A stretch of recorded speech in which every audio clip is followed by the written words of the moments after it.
A very good morning, one and all, and welcome to match number 7 of the Women's International T20I tournament between Japan and China. We are here in Sano, in this beautiful part of Japan. The home side will be taking on informed Chinese side. Japan has been winless in this competition. China has played two and they have won two. They're yet to taste a defeat, and certainly they appear as strong favorites.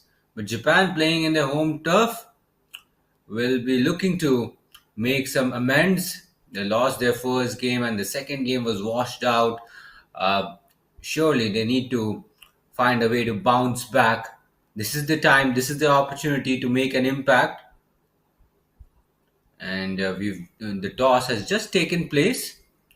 Uh, we'll have an update for you on that very shortly. But this is going to be a very exciting fixture. The weather is clear, it's bright and sunny, no signs of rain just yet, no overnight rain yesterday as well.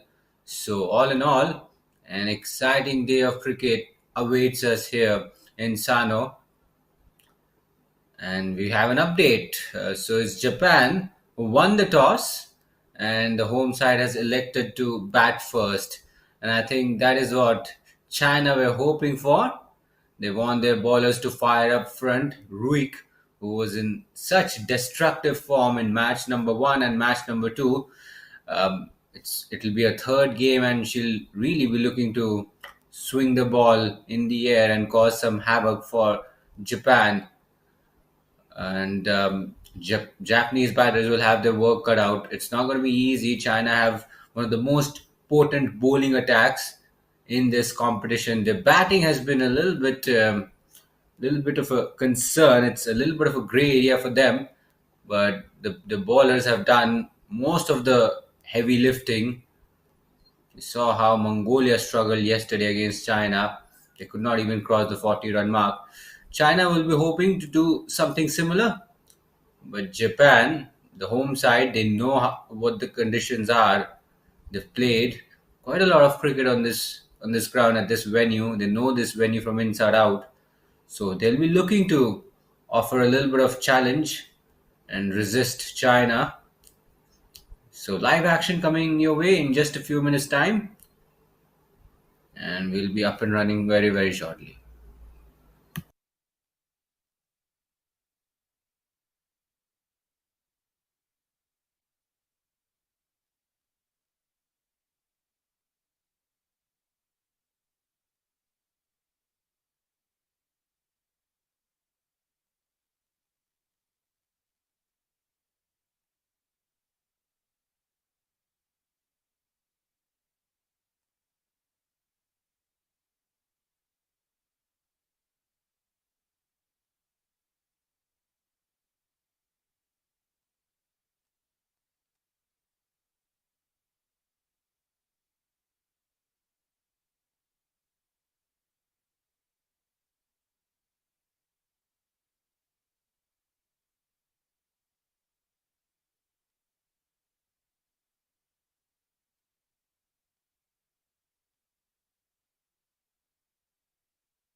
It's time for the two teams to line up for the national anthem ceremony. Japan, the home side, on one side in blue, and China, the away side, in red on the right hand side. And currently, the national anthem ceremony is underway.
So there you go. The national anthem ceremony is done, and we've got the lineups up in front of you. Starting with Japan, you've got Chandler, the skillful all-rounder at the top, followed by Fujikawa, another all-rounder, Goto, Iwasaki, a talented batter, Kato, Nishimura, Ota, Sumi, Toguchi, Yanagira, and Yasumoto.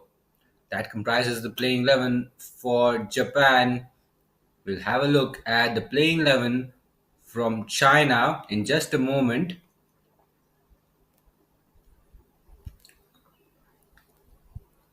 And that's the playing 11 from China, hitting the all rounder at the top, followed by another fine all rounder, Hu Ying, then Jaiping, Meng Ting, Mingqi, Quan, Ruik, an exceptional fast bowler at the start, Yu Ting, Yuzi, Z, and Zhu Ying. And just to reiterate, it's Japan who won the toss and they will be batting first. And we're just few minutes away from ball number one. The two umpires are out in the middle and the players will take the field soon enough. And we'll get the ball rolling here at Sano. It's a lovely day. The weather has held up. It's looking so bright.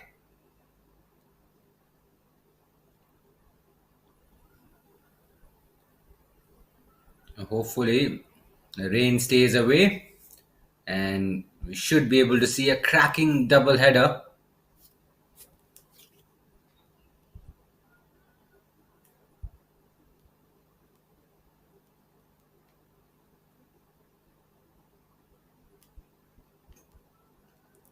This is the first fixture of the day, Japan versus China. Later today, we'll have Mongolia facing Philippines.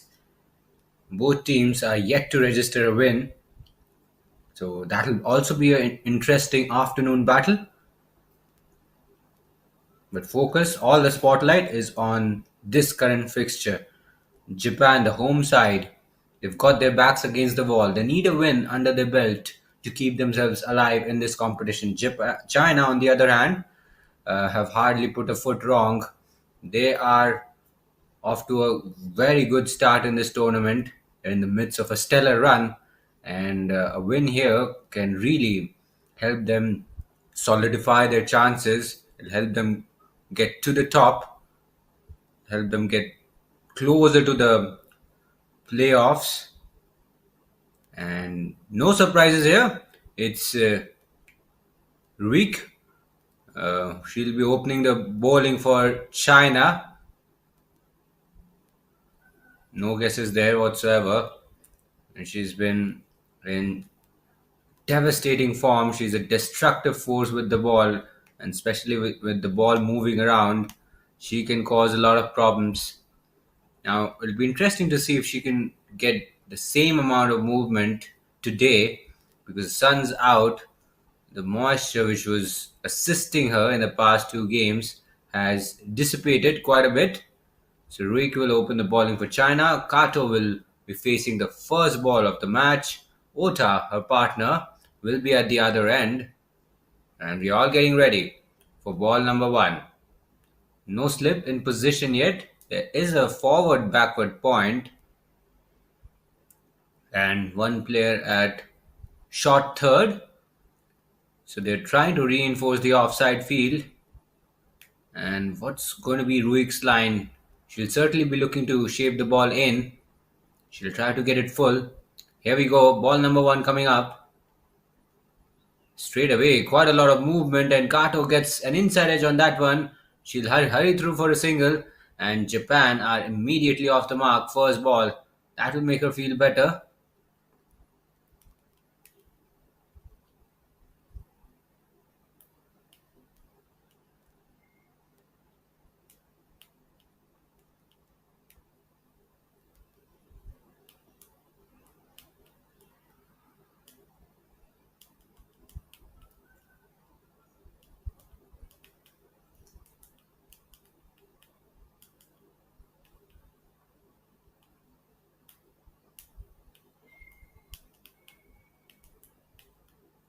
Ota on strike. She also tucks it away on the leg side, and she also opens her account with a single. So two Japanese openers are off the mark. They played her quite nicely. Looked really good. 2 runs on the board.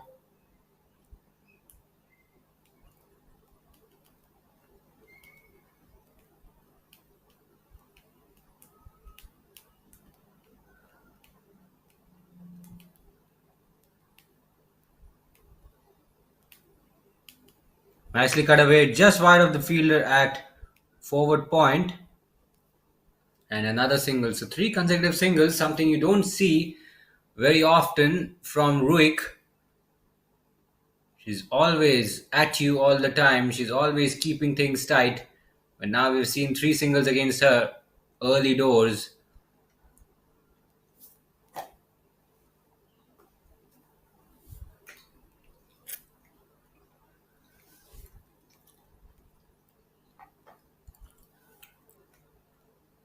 And down the leg side once again. Getting it too straight, too easy for Ota.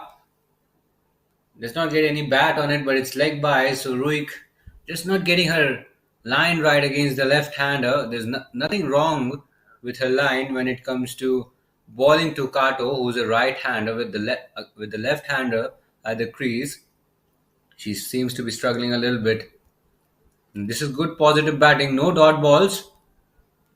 Cut away this time and slightly upish. Now that was a half-hearted cut shot. Didn't really get hold of that one. Certainly popped up in the air for a while, but it was away from the fielder, fortunately. This is a good positive start from the home side. One ball to go in the first over. And that's a lovely delivery. That's what Ruik is known for. Goes past the edge of her bat, and Japan, after one over, find themselves 4 for none.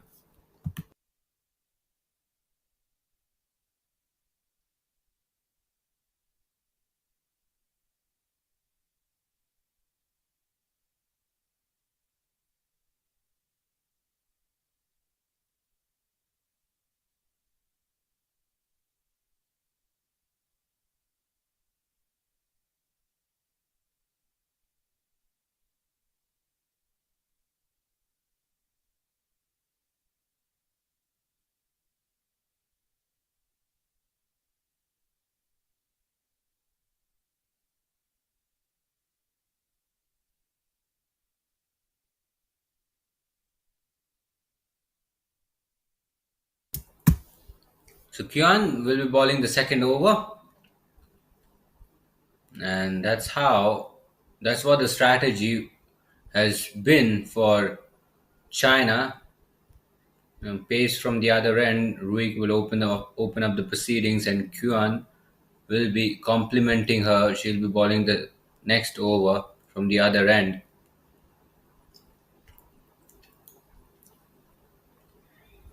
Nicely bowled. Little bit of turn and bounce there.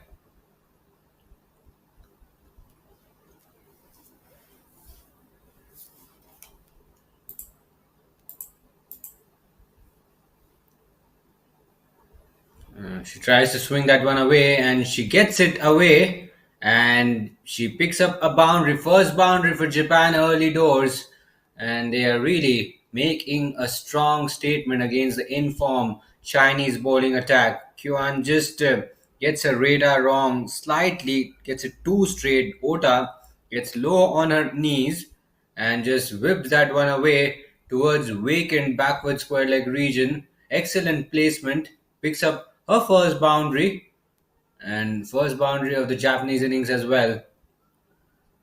A lot fuller this time, beats the outside edge of her bat. Good comeback ball from Kyuan after being hit for a four. He just corrects her line, throws it a little wider, and Ota was beaten all ends up there. So runs are coming for Japan early on, and that will make them feel better. Even if they go at 4 runs per over at this stage, they'll take that as long as they don't lose wickets.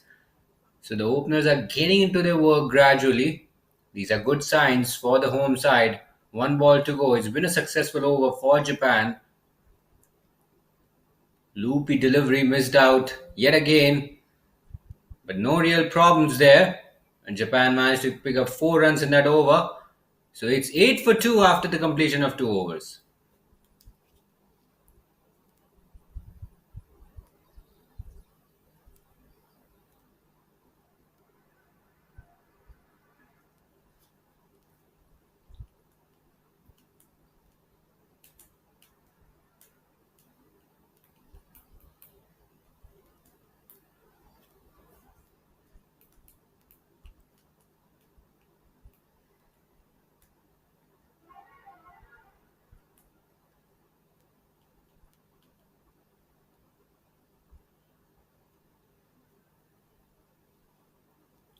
So Ruik is certainly not in her prime form today.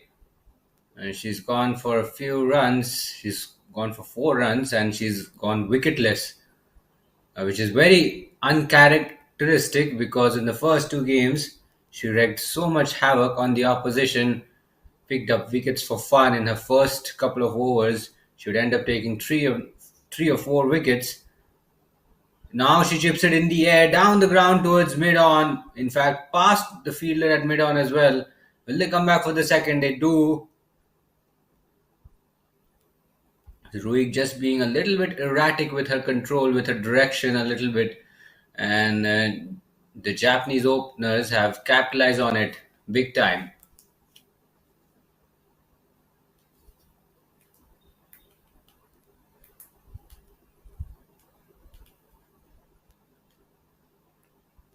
Misses out on the cut. A rare dot ball for Ruik.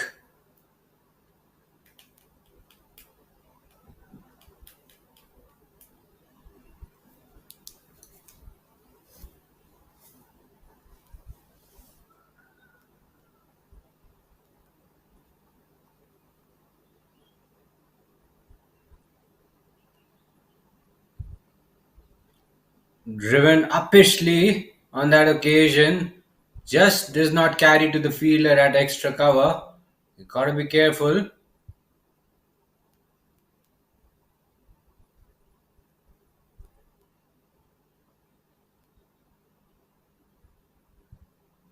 Kato was trying to play that on the up. Much better this time. Does not go for the drive, just defends it back to Ruik. And they've done really well to deny a wicket to her. She's always searching for wickets early doors. But this time around, she's just not been able to deliver.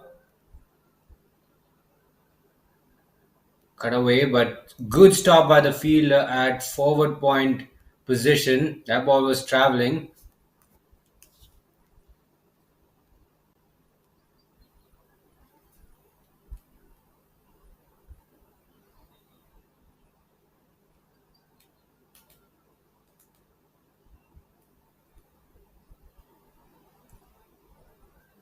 Safely negotiated by Kato. 3 runs coming off that over, but Ruiki wicketless so far.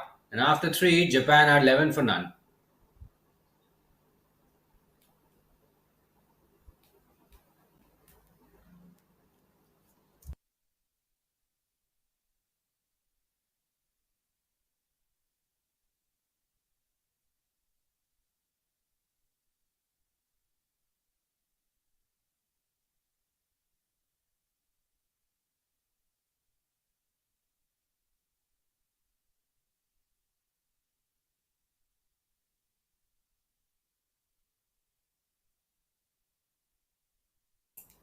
So Kuyan to continue. Short and wide this time, cut away but not past the fielder at cover. Couldn't get her gap right on that occasion. So Japan really made a very positive start, and China now struggling to pick up a wicket. There's a big appeal. The umpire immediately shakes his head. Leg by signaled.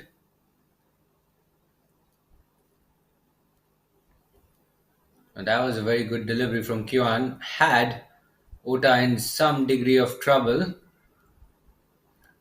For the first time, we're seeing China struggle a little bit to pick up a wicket. And Japan going along nicely, albeit at a very low run rate, 3.6. But they've not lost a wicket.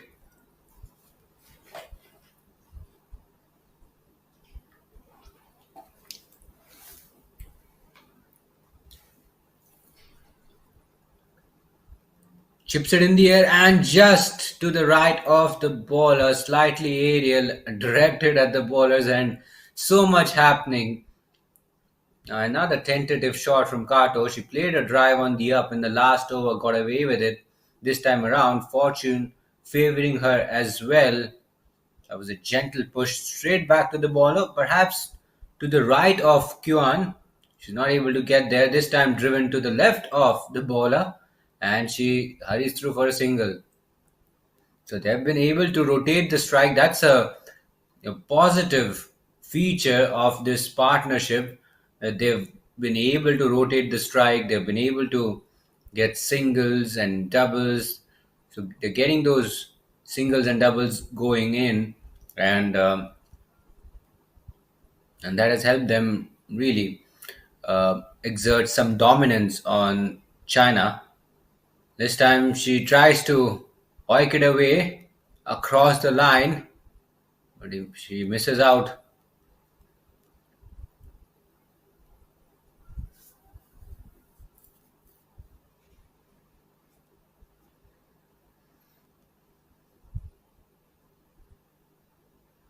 She this time she tries to step out, and what has she done there? She did miss out there, but fortunately she survived that. Could have been a stumping chance.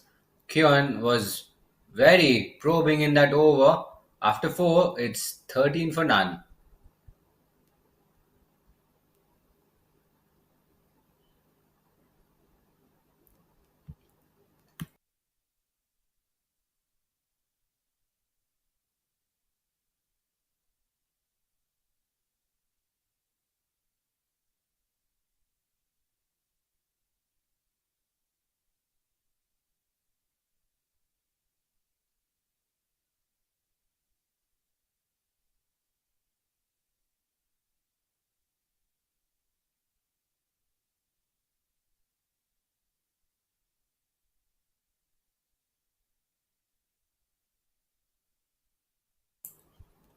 So Ruik has been taken out of the attack, and now that's a bit of a moral victory for Japan. The dangerous bowler has been taken out of the attack for the time being. Meng Ting replaces her. She'll be bowling, she'll be in action for the first time in this match. Left arm around the wicket. She can also be a very tricky customer with the ball. Nicely balled. Good start from her, but nicely driven into the gap. Chases on, but it will be stopped. And Kato will come back for the second run. The runs are coming quite easily for Japan, and some headache for the Chinese skipper. How does she go about containing the flow of runs? And we all know China have been a little bit dicey when it comes to their batting. They've been a little bit circumspect. They struggled to chase 51 against Philippines the other day. Now that's been nicely put away. A bit of a gift for Kato, a low full toss, Mengting getting it too full and gets the treatment she deserved. We'll have a look at the replay. Just too full, really. Easy as you like. Kato does not require a second invitation there. She was able to get some bat on it and whip that one away on the leg side, well wide of the two fielders in the deep. Nicely balled this time. Much better. Tries to just drag her length back and gets a little bit of turn off the surface as well. 6 runs in this over. We are only halfway through this over. This over could be a big one for Japan. Cut away this time, once again into the gap.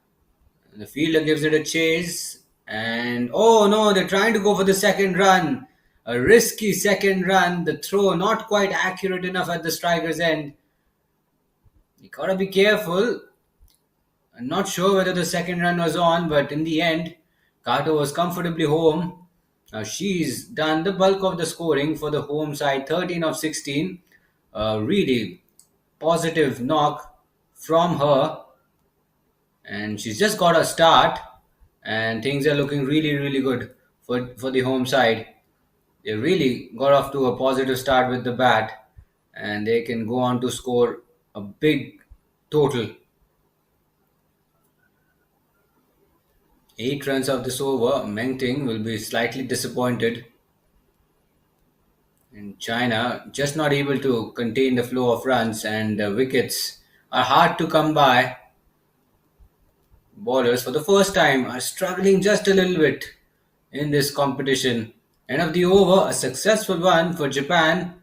They are motoring along nicely. 5 overs done. It's 21 for none.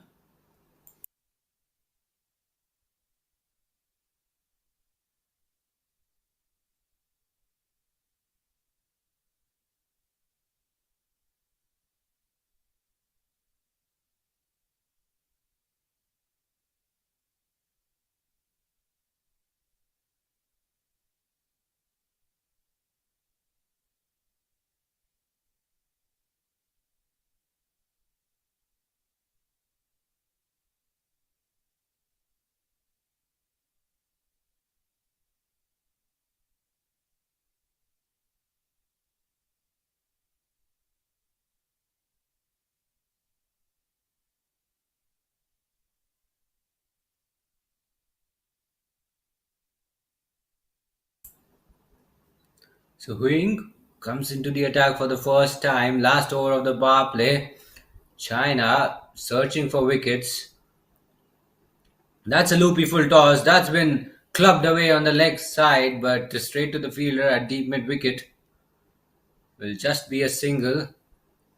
Now the confidence is up for both Ota and Kato. Ota hasn't had to do a lot of batting, but Kato has been doing the bulk of the scoring. She's taken the attack to the Chinese bowlers. Ota has just played the second fiddle, but an effective knock from her as well. They've done really well to deny China a wicket. They all know how good China has been inside the power play with the ball. They've been picking up wickets up front and they've been terrorizing their oppositions, but not today. Certainly not right now. Low full toss once again. That's been heaved away towards deep mid wicket. And China are setting up a defensive field because they're realizing that the openers are really flexing their muscles. They're showing some positive intent and they're in the mood to score runs, which is why you don't see too many fielders around the batter. That's been nudged on the leg side, not of the bat, but off the pad. Leg by signaled.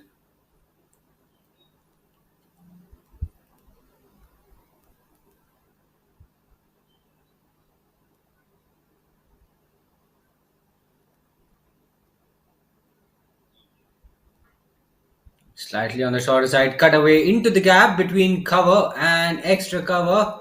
It's going to be a bit of a teaser. Three fielders converging, and none of them get there eventually. It's a four. Kato seems to be dealing in boundaries. That was nicely struck. She didn't try to hit it too hard, but excellent placement. Rocks on the back foot, picks the length early, and the ball was just dying on its way. And three fielders, they tried to converge, and none of them were able to get there eventually. So, a good boundary, much needed for Japan, much needed for Kato. She is certainly getting into her work and she's starting to switch gears. Last ball off the power play. It's been a successful power play for Japan and they have been wicketless inside this power play. Brilliant fight we are seeing from the home side after losing their first game of the tournament. It's 28 for none after 6.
So China have some work to be done. They've got their work cut out.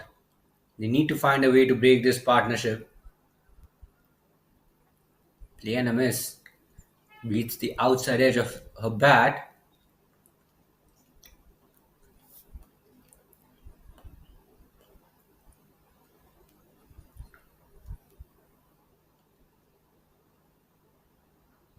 Oh, almost deceived in the flight there, Ota. She tried to advance down the pitch. Was not quite to the pitch of the ball. Does really well to negotiate it. Meng Ting almost had a wicket there.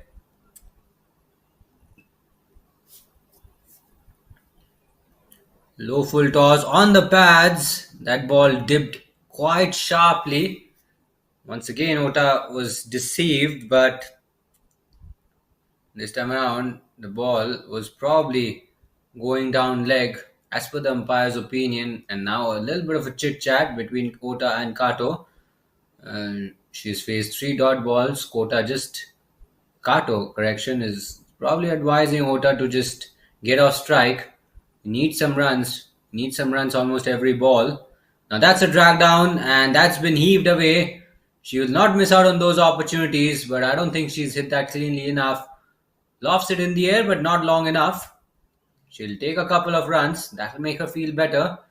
That was a loose ball from Mengting. Just release that pressure. You ball three consecutive dot balls and then you drag it so short and you give the batter a license to go big. Now she will switch to round the wicket. Two balls to go in this over. 30 runs on the board for Japan. And they're cruising along nicely here at Sano International Cricket Stadium. Nicely punched off the back foot. Quick single. She has to hurry. The fielder does not grab the ball cleanly, so they take a single. Kato on strike. Will she look to hit a boundary here? Or will she just try to play it safe? We'll find out for sure in this delivery.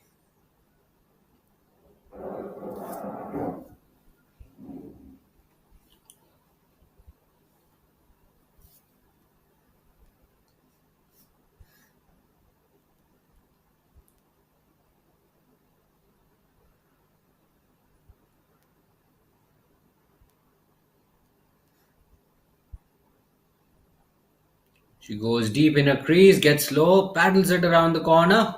It'll be runs for Kato, and she'll come back for a comfortable second.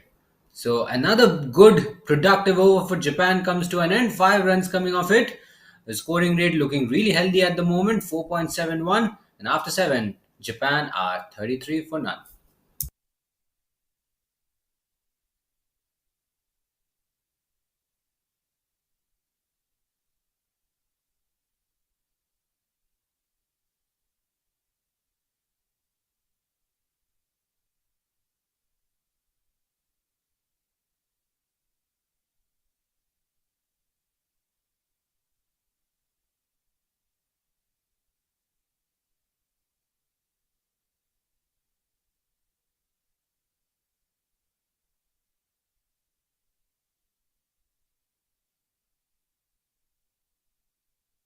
Still no wickets for China at this stage. We're into the 8th over. Runs keep coming. Scoreboard keeps ticking along nicely for the home side. Another handy couple of runs, and Ota moves into double figures. Both openers now into double figures. Kato, the leading run scorer at the minute for Japan. Ota just gradually catching up. So these are ominous signs for for China, and certainly some concerns for the away side. Now that's a very poor delivery, and Hoing has gotten away with it. It's a legal delivery as well. My word, that was a pretty high full toss in my opinion. I wonder how she got away with it. Just a single, and you can sense that the Japanese side are on top, and they've really pushed China on the back foot, and it does show how they're bowling. They're not bowling really well, and they're losing a little bit of momentum, losing a little bit of control. Last ball, you saw a big full toss. Certainly, the confidence level is low as well. They were not expecting Japan to fight back in such a fashion. I think they've just been taken aback, but they've got to come in terms with reality. They can still do it. They still have a very capable bowling attack, and Japan is a very capable side. They're going to fight fire with fire, and they're a very competitive side. Unlike Philippines or Mongolia, they haven't they have played a lot of cricket domestically and internationally. We've seen three good deliveries from Ewing. So they need to ball dot balls consistently enough. China have not done that, and that's why the two openers have been able to rotate the strike almost freely. Now a low full toss. easy pickings, and she's found the gap. And that will race away to the boundary for a four. And that boundary has just ruined Huing's figures. She was going along so nicely, and Kato gets a low full toss on her pads, just clears her front leg ever so slightly, shows full face of the bat, and just places it into the gap between mid wicket and mid on. She didn't try to hit it hard by any means, just a faint touch and good placement in the end. 8 overs done. Japan are cruising along nicely. They're 40 for none.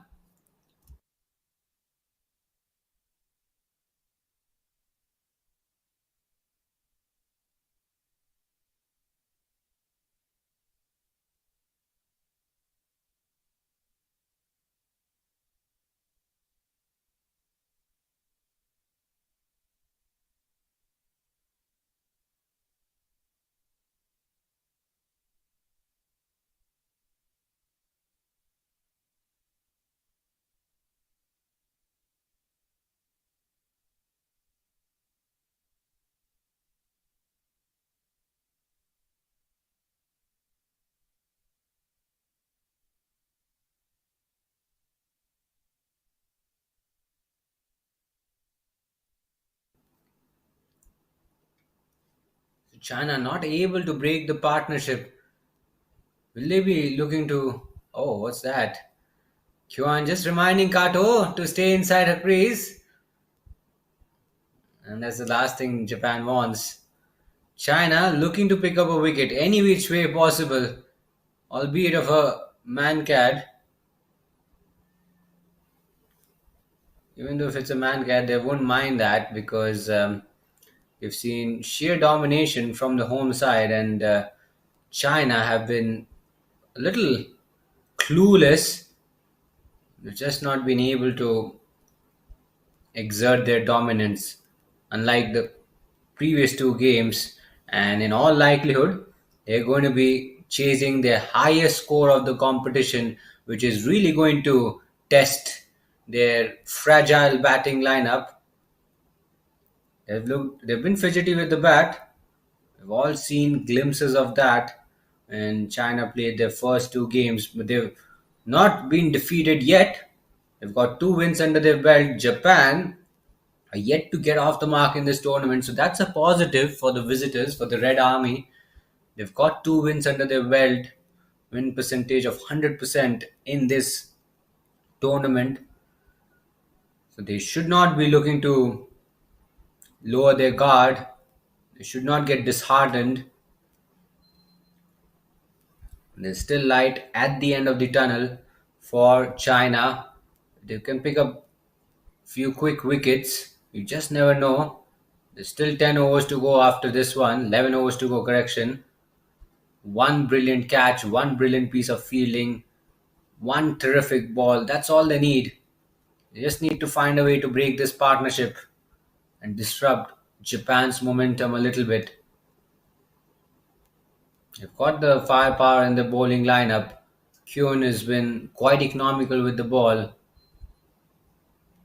She's even produced some wicket taking balls in a few instances. She's been quite effective. Oh, she falls over while stopping the ball with her foot.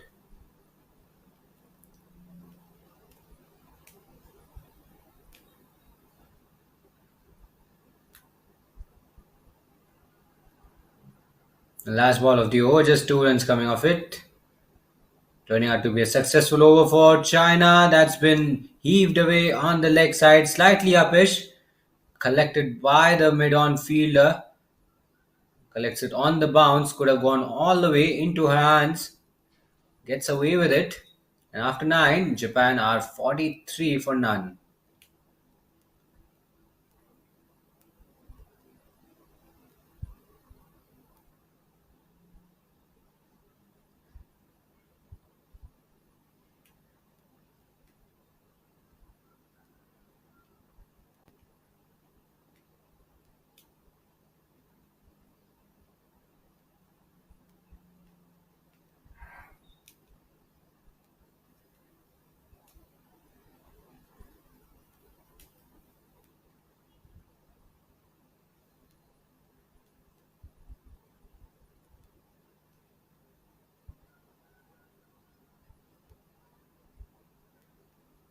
You see, now has got the ball in hand. We are approaching the halfway stage of the Japanese innings, and they have full 10 wickets in hand.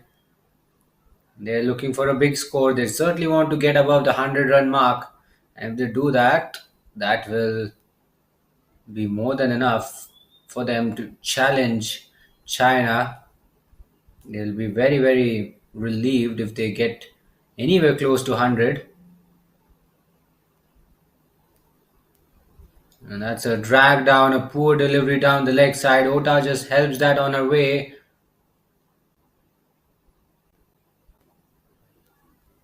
And won't go all the way to the boundary. Be stopped by the fielder.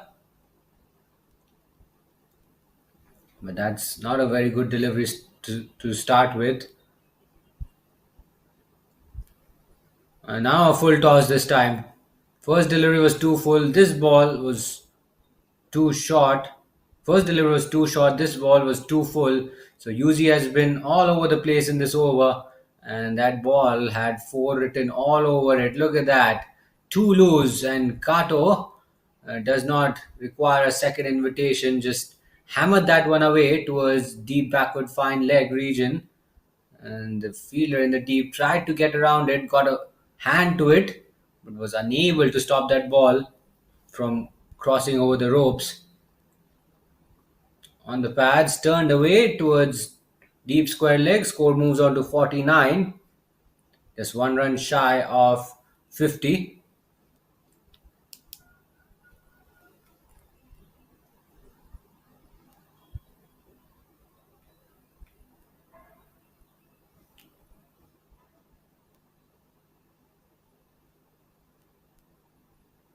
Sweeps this time, square of the wicket. And that single will bring up the 50 for Japan. What a dominating position to be in, almost at the halfway stage. 50 is on the board, two balls to go in the 10th over. Kato and Ota have got a solid control over the proceedings, and they've left China reeling big time in this fixture. 51 on the board, and that's what China chased against Philippines, had a lot of difficulty getting to that target, and Japan have got 51 on the board, and in all likelihood China will be chasing their highest score of this tournament, and it will not be a walk in the park by any means. These are incredibly difficult times, incredibly challenging times for the visitors. Leg by to end the over, and we have officially reached the halfway stage of the innings. 10 overs done. Japan going strong at the minute. It's 52 for none. Time for the players to have drinks.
So players are done with their drinks, and I think Ruik is coming back for the second spell.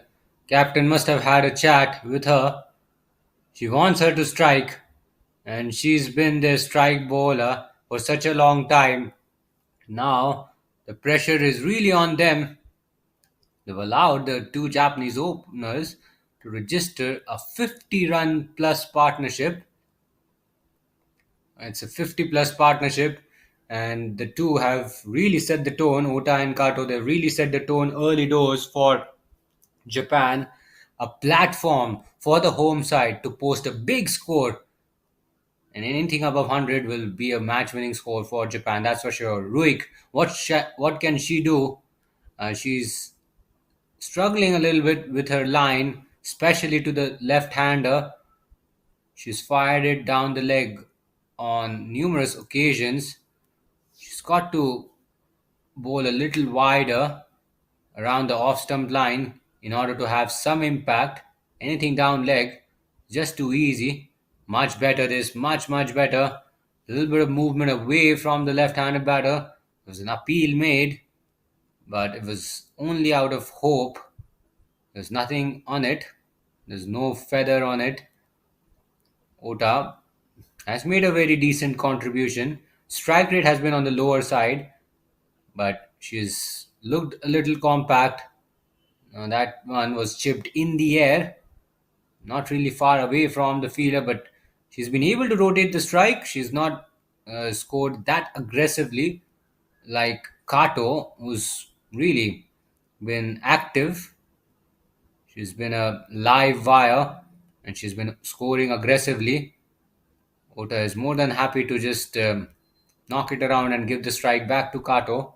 Kato has done the heavy lifting, and who knows, if she keeps carrying on, we may see the first half century of this competition.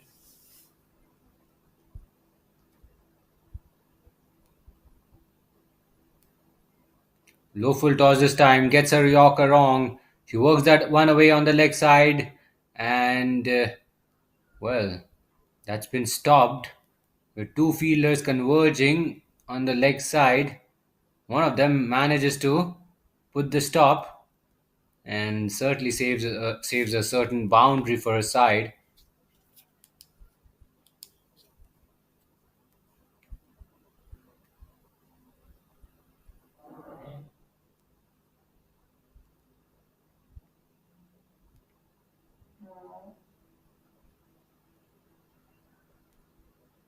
Low full toss this time. Possibly Yorker goes slightly wrong for Ruik, but she's still getting a lot of movement in the air. In the 11th over, ball has worn off a little bit, but it's good to see that she's still getting a lot of lateral movement in the air. She just needs to find a way to pick up a wicket.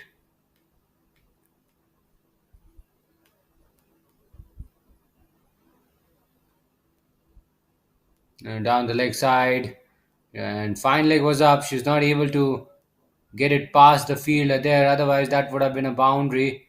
Possibly she missed out there, but this is not ideal bowling from Ruik. Line way too straight. It's not threatening by any means, and both Ota and Kato have been out there for a very long time, so these are just easy pickings for them. Misses out on the cut.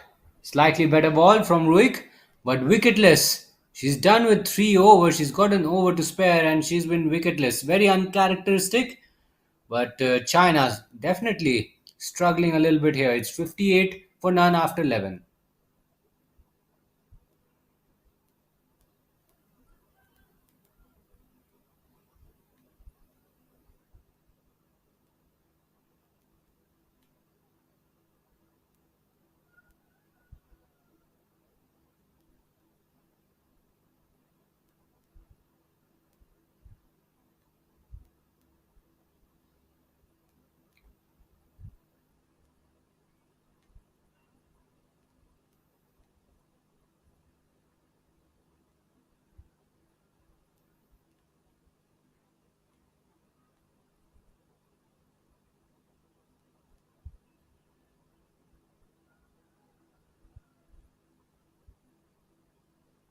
So Meng Ting comes into the attack. That's been slogged away, but I don't think she's got hold of it.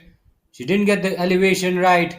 And a breakthrough after 11 overs for China. They were searching on and on and on and on. And Meng Ting gets the wicket, gets the breakthrough, and she gets rid of the opener, the inform opener.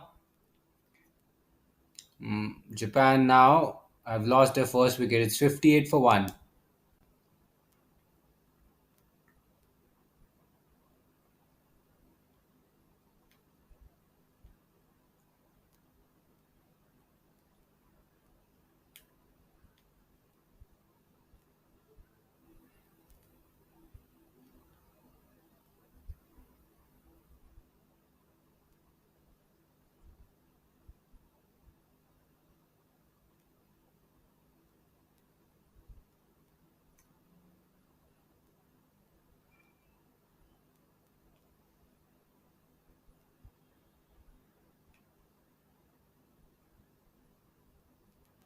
So that wicket will just make China feel a little better.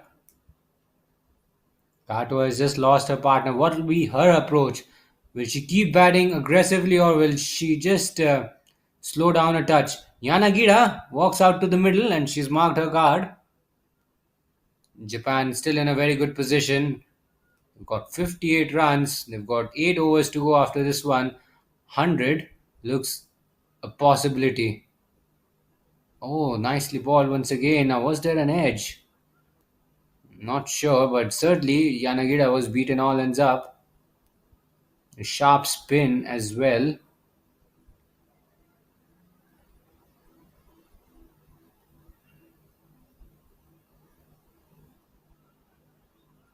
There's an appeal, shake of the head from the umpire. Yanagira not really looking very confident, and Meng Ting has got her confidence up after picking that wicket. And that's what a wicket can do. It can just lift you up a little bit, and all of a sudden you can sense that energy going through. Misses out on the cut. That ball was there to be hit. There's room on offer. Yanagira swinging hard at that one.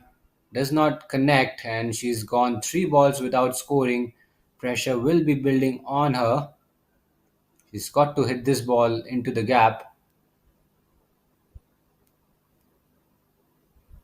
Misses out again. This time the ball keeps low. Certainly she's struggling a little bit against deliveries that are wide.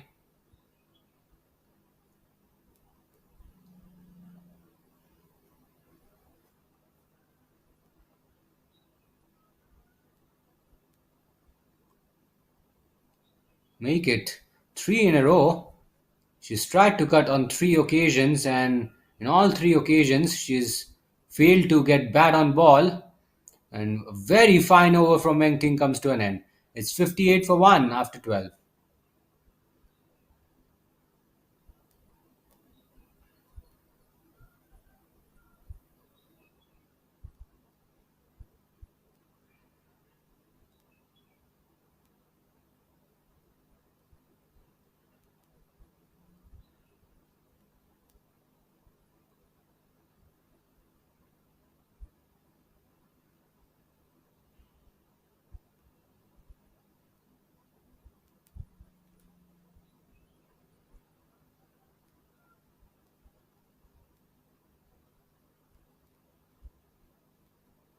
So Kian into the attack, last over for her. And she'll be looking to pick up a wicket. A bit of a misfield there, should have been stopped. The ball just ricochets off her hands, just gifting away a single to Japan.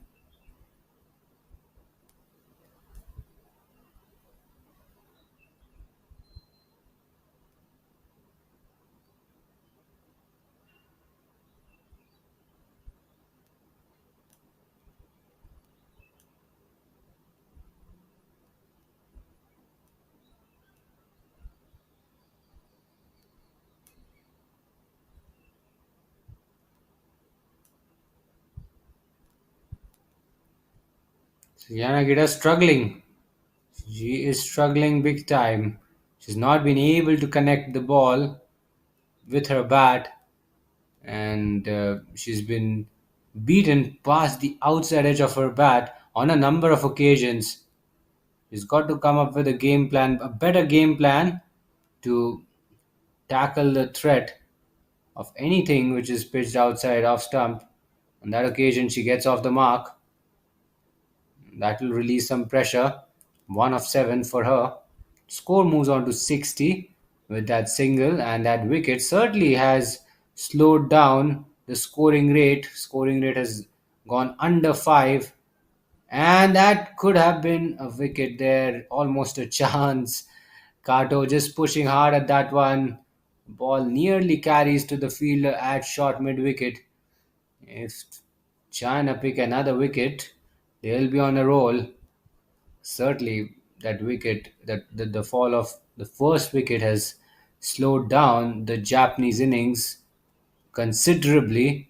Runs are hard to come by. You can sense that. We saw 4 dot balls in the last over, 3 dot balls in this over, and that's why it's essential to pick up wickets regularly, and that can keep oppositions in check.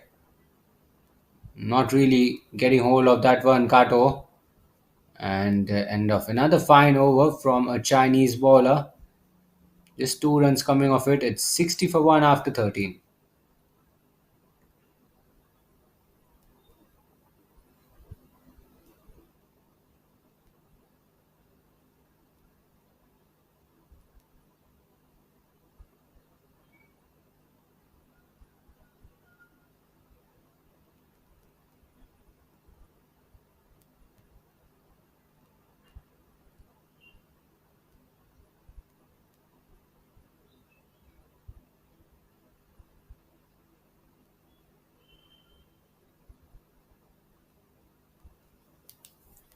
Cementing the bowler last over. Steps out and just beyond the reach of the bowler. She's hit that down the ground. The chase is on, and she gets around it just in the nick of time. So Yanagida now wants to attack. She realizes there's no point hanging around. She's faced quite a lot of deliveries. She's not been able to bat with freedom, so she wants to go out there and express herself a little bit. That was a good shot, good intent being shown from Yanagida, and that shot has resulted in a slight field change. Mid on is now a lot straighter, and Yanagida will have to be careful now. Driven but straight to the fielder at short extra cover.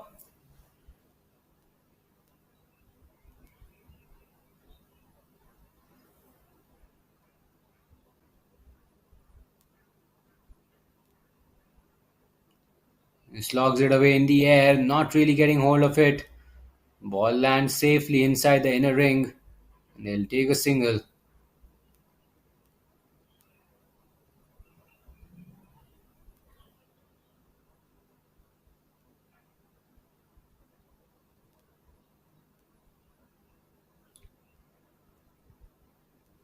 Goes deep in a crease, slightly shorter in length, pulled away, but it won't go all the way to the boundary for a four, only a single. So Japan just getting a little bit of a move on after that setback. 4 runs coming this over.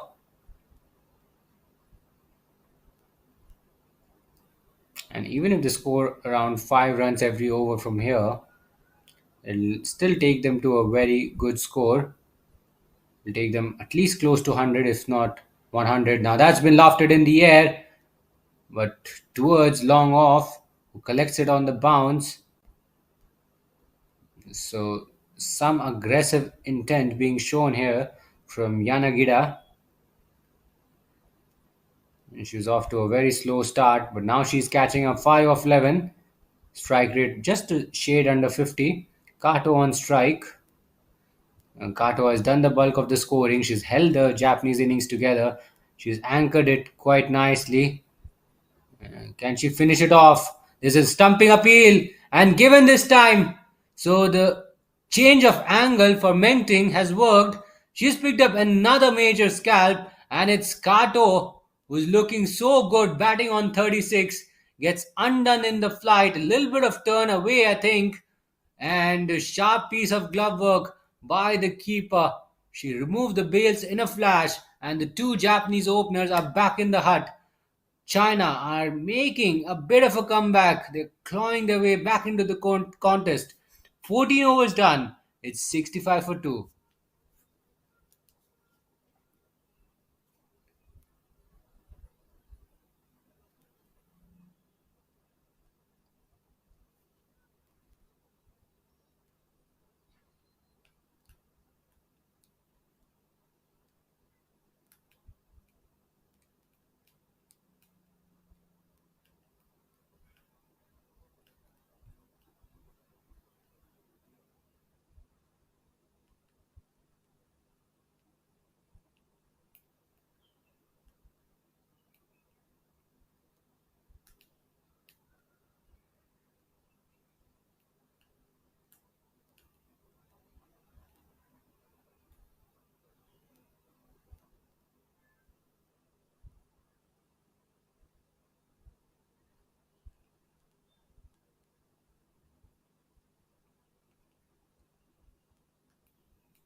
So Ruik into the attack. Final over for her. She's not picked up a wicket. She's been full of wickets in her first two games. And a look at the projected rates, projected scores. 91 if they go at this rate. 6 and over will take them to 100. And that's what they're eyeing. 100, anything around 100 or over 100. 8 and over will be a tall ask. Will take them to 112. 10 and over will take them to 124. And that does not look very likely at this stage. But you just never know. Cricket is a funny game. But at this rate, they'll go on to score around 90, and anything between 90 or 100, 90 and 100 will be a decent score on this track. But China have been a little tentative with the bat, and Japan already have a big score on the board after 14 and a half overs. Now that's been called a wide. A little harsh for Ruik. I think the ball was within the wide guideline, and Sumi had sort of shuffled across a little bit. So may have been a tough call for the bowler, but a bonus run for Japan. They won't mind that.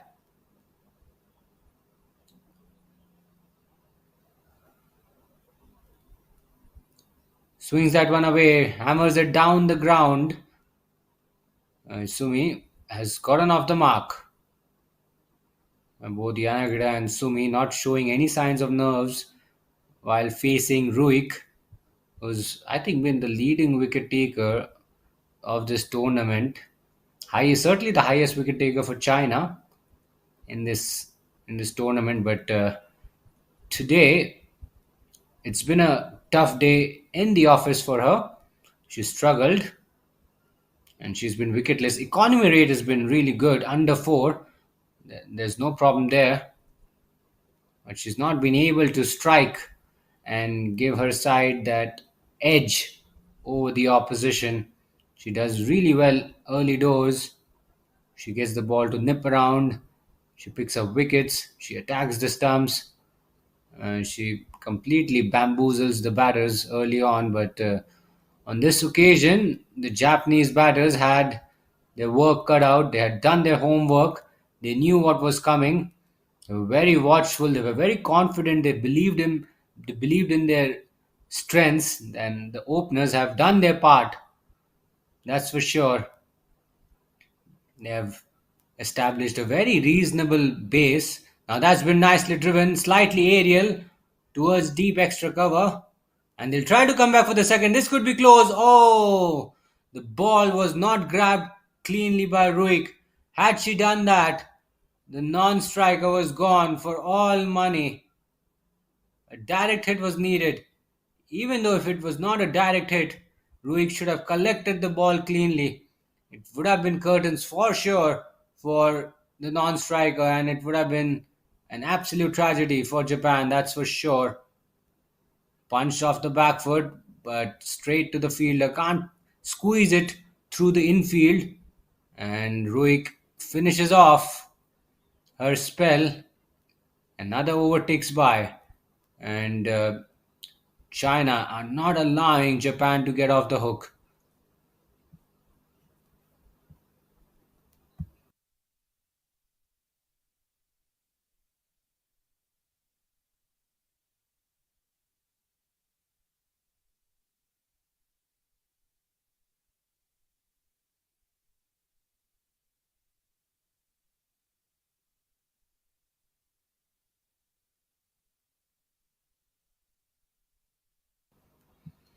So decent figures, none for 17, in 4 overs, economy rate of just around 4.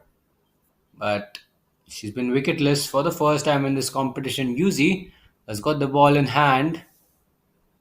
And she bowled an expensive first over going at 8, 70 for 2 after 15. Japan, 5 overs they have under their belt.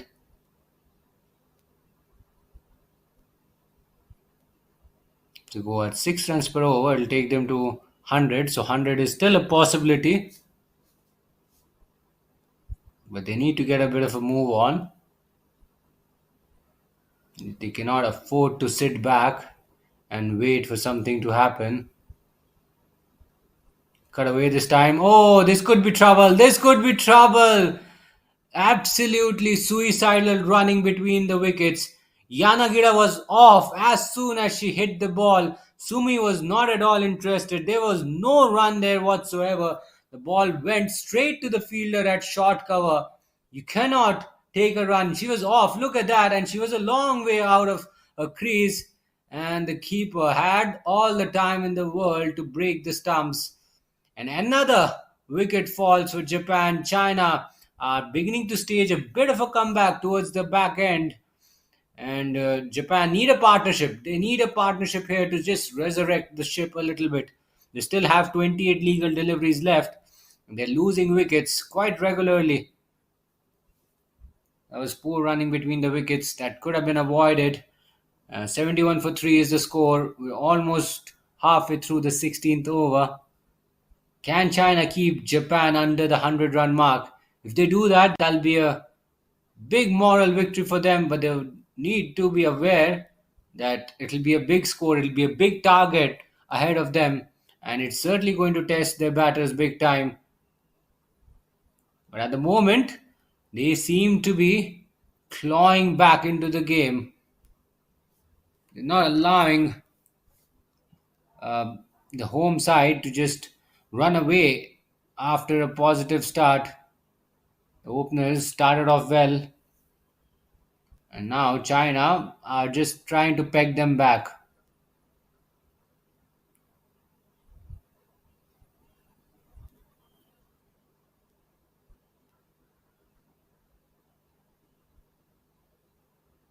Sweeps it away on the leg side, straight to the fielder at deep mid wicket. Iwasaki gets off the mark, and Japan, they need some runs. They desperately need some.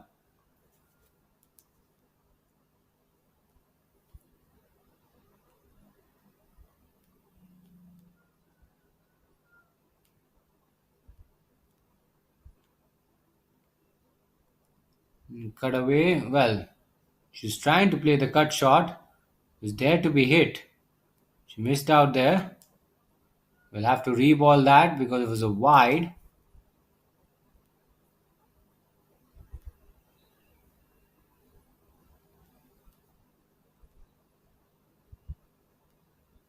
Tossed up again, throws it a lot wider, but not wide enough.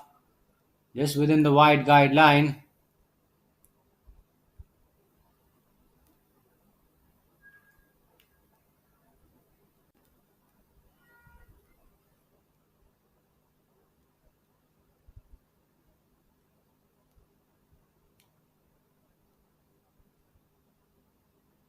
Now that's been nicely driven through the offside, just wide of the fielder, and they'll sneak a single.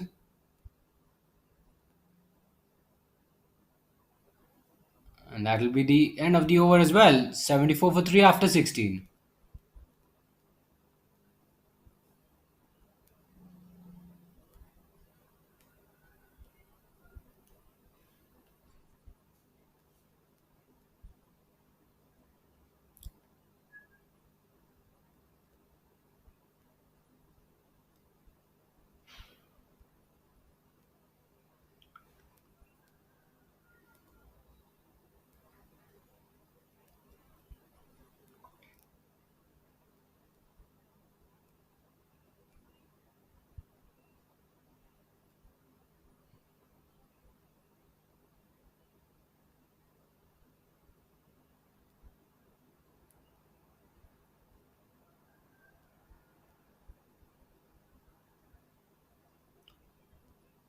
16 overs done, 4 overs to go. Japan just faltering a wee bit. Lost a wicket in the last over. Now they move on to 75 with that single. They certainly want to get themselves above the 90 run mark. They really need to.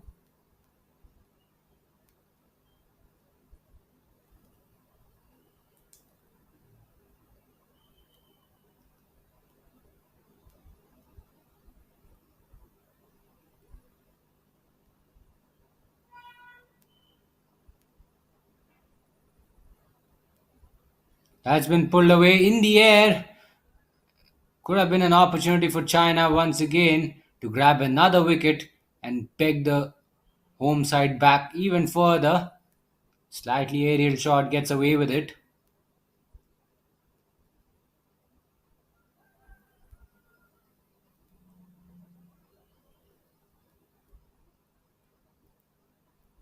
A little on the shorter side. That's been punched down the ground towards long on. Should be able to cut it off. And 3 singles in this over. That's what Japan needs. They need to rotate the strike regularly. Doesn't matter if the big shots come. They'll have to keep scoring, keep accumulating runs, even though it could be just singles and doubles. And there's an appeal. Iwasaki tried to get inside the line of the ball, wanted to play that one fine, but just missed out on that occasion. Anything above 90 will be a very good score for Japan. If they can stretch it to 100, even better. They'll just try to bat China out of the game by getting to 100, but it won't be all that easy from here. Sweeps that one away, gets low on her knees. Deep square leg will be able to cut it off. Score now moves to 78.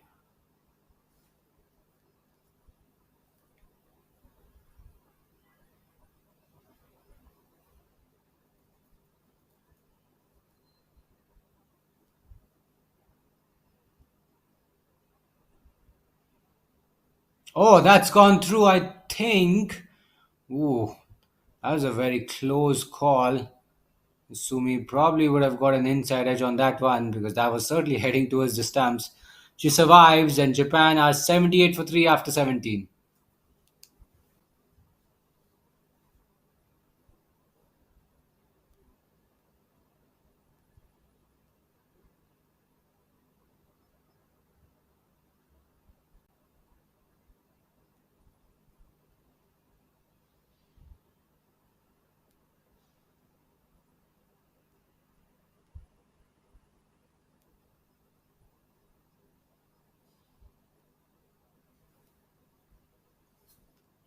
So Hewing to continue. That's been punched through the offside. Deep cover gets around it. A bit of a misfield. Will they come back for the second? Yes. And that couple takes Japan to 80. So the 80 run mark has been reached.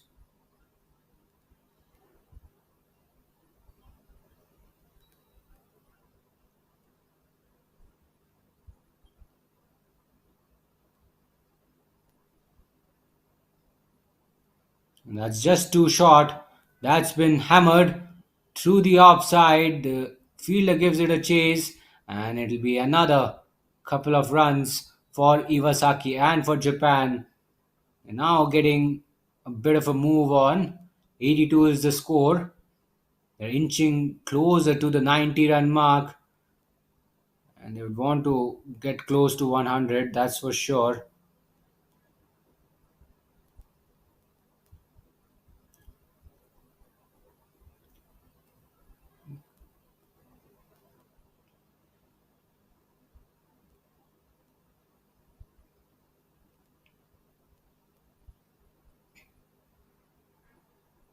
So that wide will help. They need runs. Japan are in such a good position and need some runs, and they are getting some runs in this over. 5 runs in 2 balls. That's a low full toss. Now, was there any bat involved? No response from the umpire. Just a bye, which is quite interesting because the ball was certainly angling down the leg side. Nevertheless, Yuzi gets away with it. Two shot on that occasion. That's been hit aerial, but just wide of the bowler there. Will pick up a single.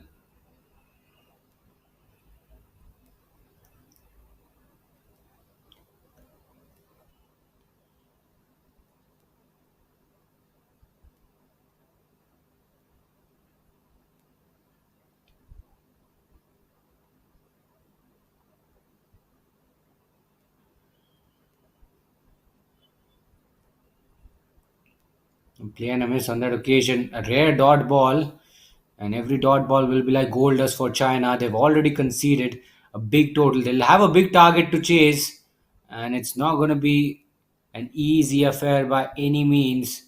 And at the moment, they'll try to restrict the flow of runs as much as they can from here on.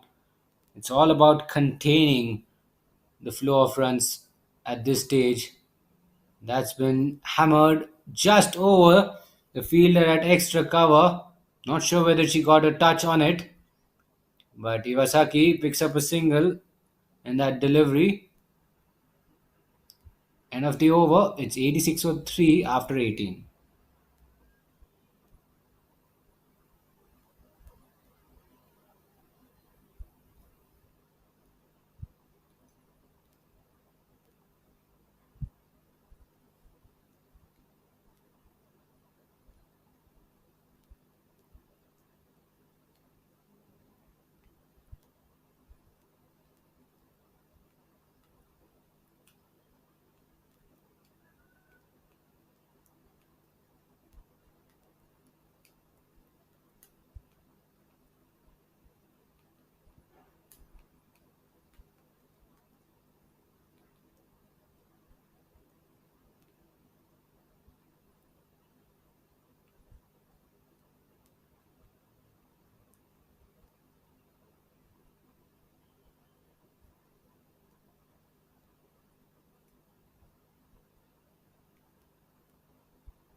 So we're down to the penultimate over. Huing will be looking to keep it tight. Japan 4 runs away from the 90-run mark. 8 for Iwasaki Sumi on 6. Some decent contributions from them. Decent single digit contributions. Now that's been pulled away in the air, but there is a boundary rider in the deep who will cut it off.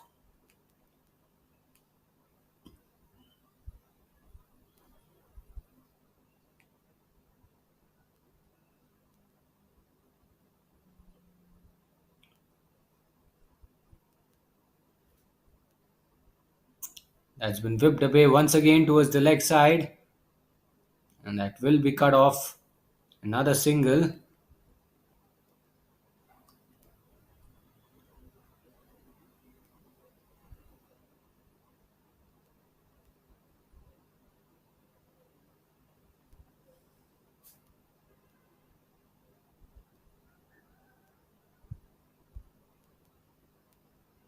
That's gone through. That's gone through our defenses. Iwasaki looking to play across the line, ends up playing all around it. Ewing picks up her first wicket of the match at a very vital time when Japan were looking to accelerate. She's picked up a wicket and she's got Iwasaki out. Look at that, full and straight. You miss, I hit. It's the timber. And Japan lose their fourth. It's 88 for 4. 8 balls left in the innings.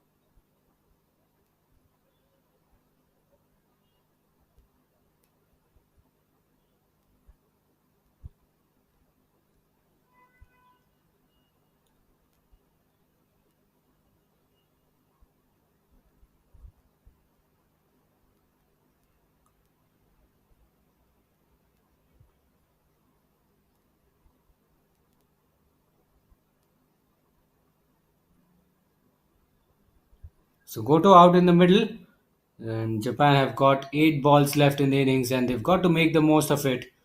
They can't afford to give away dot deliveries now. They've done well to get themselves to this stage. 2 runs shy of the 90-run mark. 1 ball left in this over. Can Goto find the boundary? No, she does not. She drops it to the offside, hurries through for a quick single. There's an appeal, but Sumi was quick while running between the wickets. She got there eventually, just in the nick of time. End of the over, 1 over to go. Japan are 89 for 4.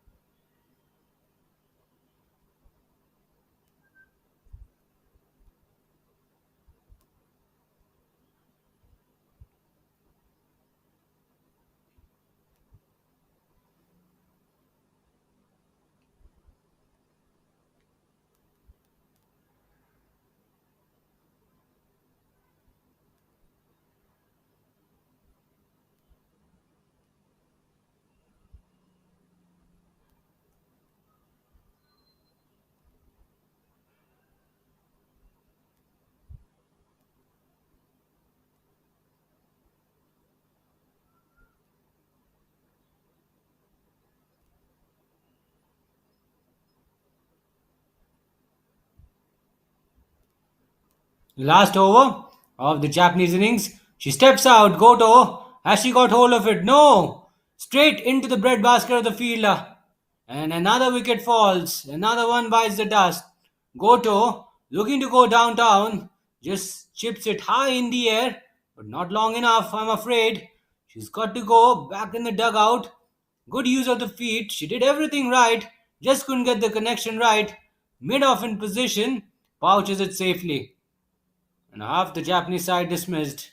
Japan not allowing, correction, China not allowing Japan to accelerate in these dying phases of the innings. But they still have a big score though, Japan. They know how brittle China's batting can be in the second half. They've not been so fluent with the bat in this competition. But Japan will need to stretch their score past the 90-run mark. They've got 5 deliveries left.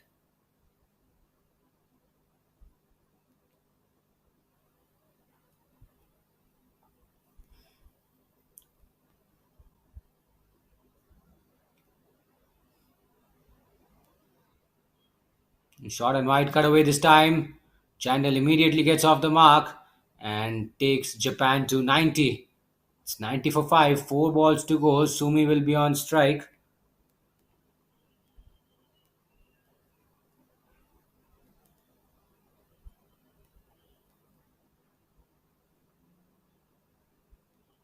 Nicely tossed up, and that's been heaved away towards mid wicket. Oh, is that close? Yes, given. Gone this time. Another run out. So wickets tumbling towards the back end of the Japanese innings. They're not really getting that finish, aren't they? They're not. And that's sharp piece of fielding there. Good throw and good collection by the bowler. She removes the bails in the nick of time, leaving the batter well short off her ground. Sumi goes. She's out, run out. And Japan have got 3 deliveries left. They've lost 6 wickets.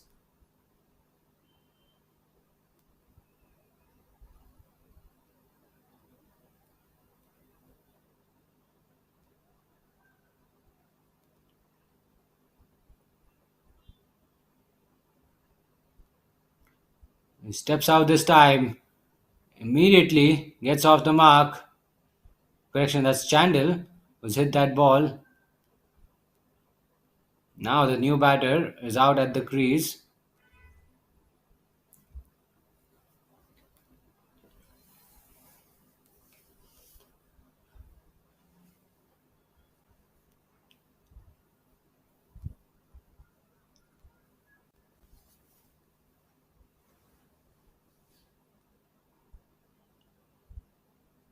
Much slow through the air. Nishimura, facing a first ball, has got that one away to the leg side. This could be a run out. The keeper has flicked the ball back on the stumps, but she was not quick enough. And Nishimura was certainly struggling to get to the other end. She eventually gets there. Throw could have been a little better, but she just managed to get there in time. 93 on the board, 1 ball left. This is a good show, good fight from Japan.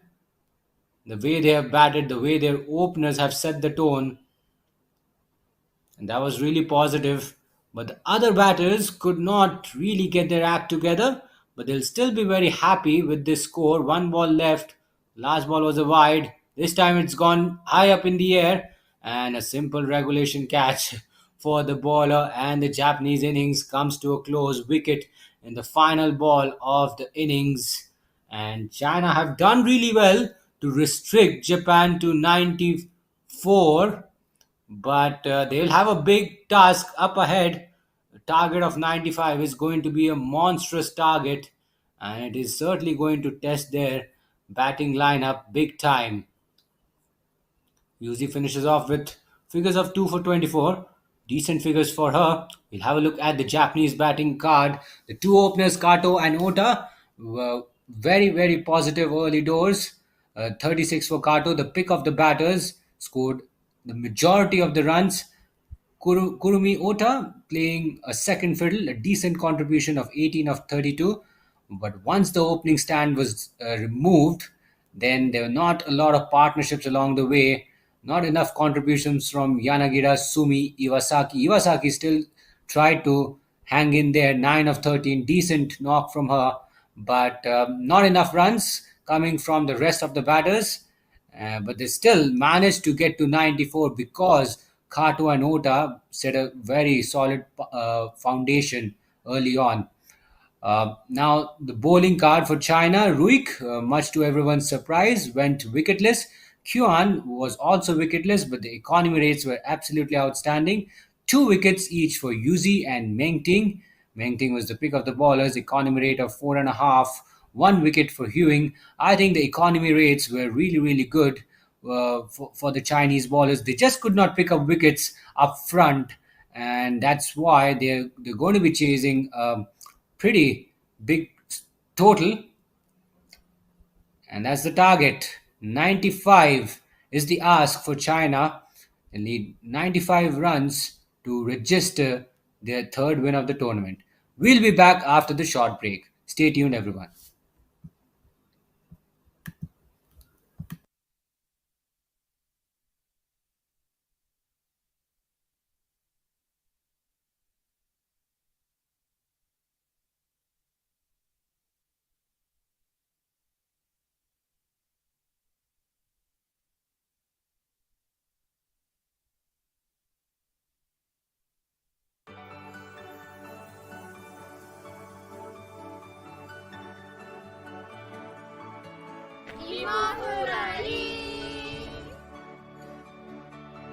とちあいかっていう品種が栃木県では一番新しい品種。甘い。佐野市名産の完熟いちごをたくさんご用意しております。ぜひお越しください。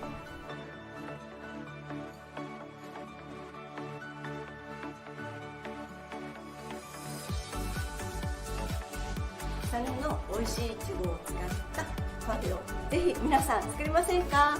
待ってます。いただきます。エナ。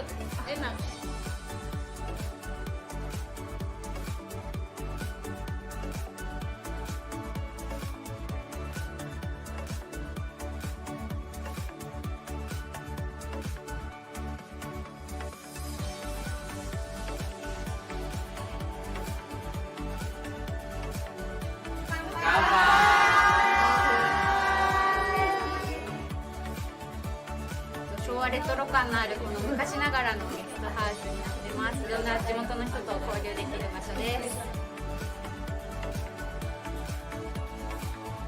50% off.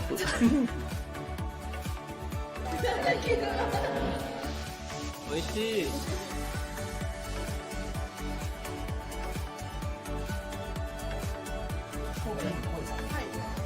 ビーガンとグルテンフリーにこだわってなるべくオーガニックで作っております。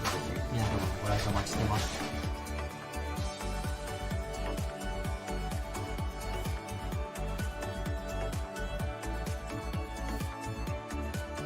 蒸して柔らかく甘くしたお芋をここで皮を剥きます。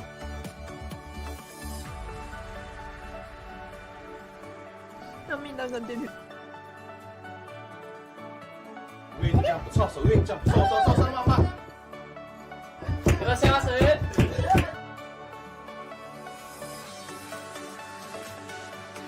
佐野餃子。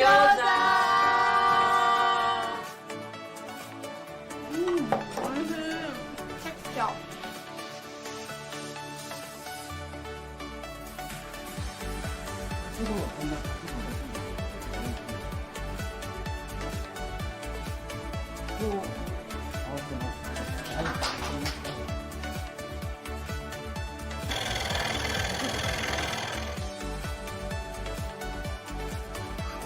音が。削れる音が気持ちがいいです。そうです。できました。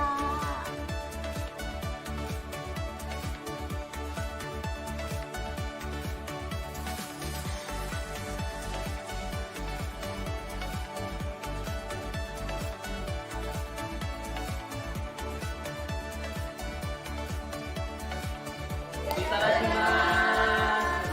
美味しい。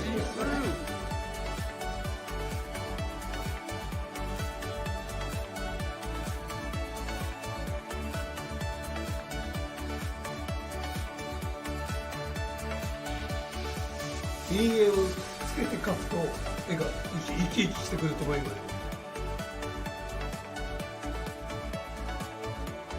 出ました。楽しんでいただけました。楽しかった。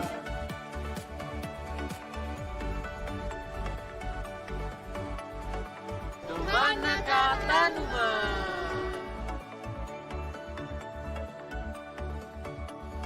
こしあんと粒あん。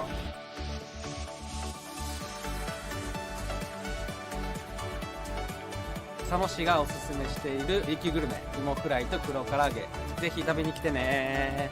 柔らかい。美味しい。いただきます。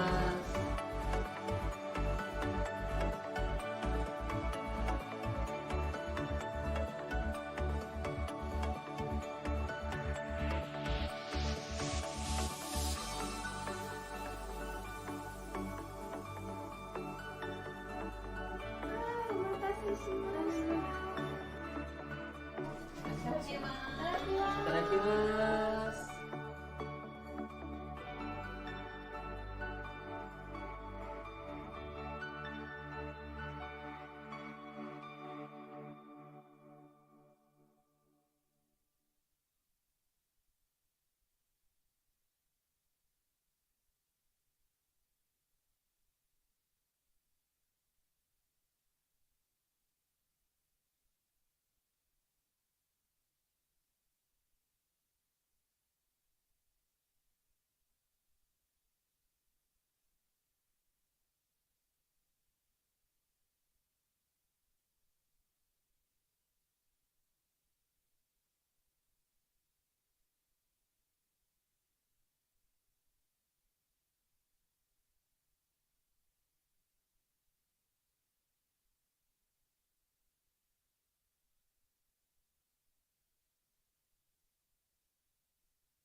So, welcome back, everyone. The run chase is about to begin any moment. The Japanese players have taken the field. The two umpires are out in the middle. China have a target to chase. It's 95. 95 is the target. They need 95 runs to win in their allotted 120 balls, and they'll have to score at 4.75 runs per over. The required run rate not really a concern, but Chinese batting has been vulnerable at times. They've shown some signs of vulnerability in this tournament, especially against Philippines, where they were chasing 50 odd runs and were losing wickets regularly. Although they got there towards the end, but with a lot of difficulty, mind you. And now they're going to be chasing their biggest score of the competition against an informed Japanese side. They lost their first game. They suffered a defeat against Hong Kong, if my memory serves me correctly. Now they've got a chance to register their first win of the tournament, and if they get off to a good start with the ball, they'll be flying high. They will not be looking back, that's for sure. Chandel will open the proceedings with the new ball for her side. Jaiping will be taking strike, and Hating will be at the other end. We're all set to go. First ball of the run chase coming up. Chandel, left arm over the wicket, is now running into ball. Nicely ball, little bit of shape into the pads. Line just a tad bit straight. Could have been around the off stump line, but a good start. A dot to start with. And Japan would know that they already have sufficient runs on the board. And China haven't been all that confident with the bat. And they've been watching the previous fixtures as well. They know what China can produce with the bat. Now straight away, Japing has gone down the ground and she's really given that a whack. First signs of aggression, and what a way to get off the mark. China are away with a boundary. Chandel just overpitching that ever so slightly. Room on offer, and she just slaps that one, goes hard at that one, and clears the infield with ease. No one at long off, and it was a safe enough shot really in the end. Chandel will have certainly something to think about after that shot. That shot will get the Japanese skipper thinking as well. Jaiping has really made her intentions clear. Anything overpitched, anything, if there's any room on offer, she's just going to make full use of it. This is much straighter at the stumps. And I think that's the way to go about it. That's the line she needs to ball at. Keep it at the stumps and not give any width to Jaiping. Now she'll switch to round the wicket. She'll cramp Jaiping for room. That's what she's trying to do. She's trying to limit the scoring opportunity. She'll try to get this ball shaped back in. Just like that. Shapes in very late, and Jaiping safely negotiates that.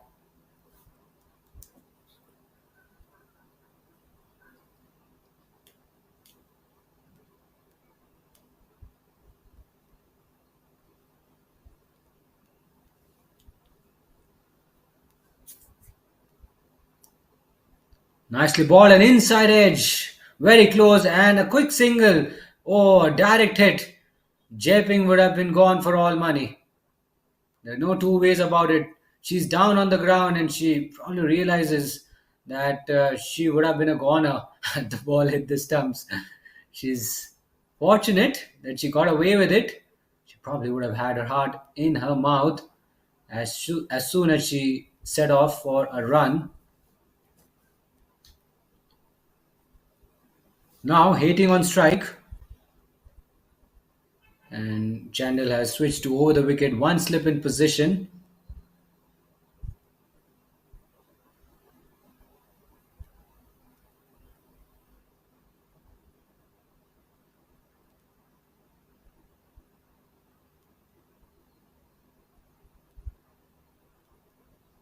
Last ball of the over. It's been a decent one for China, and it stays that way.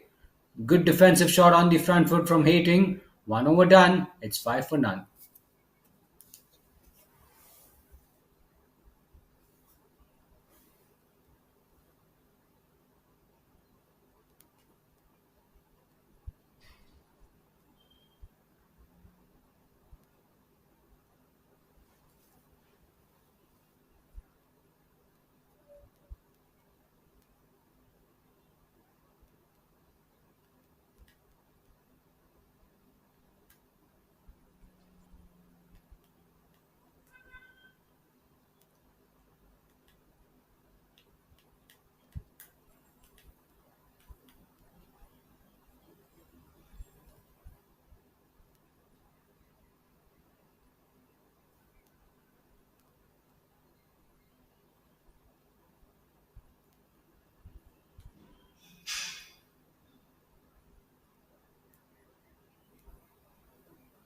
So Kato will be bowling the second over of the run chase.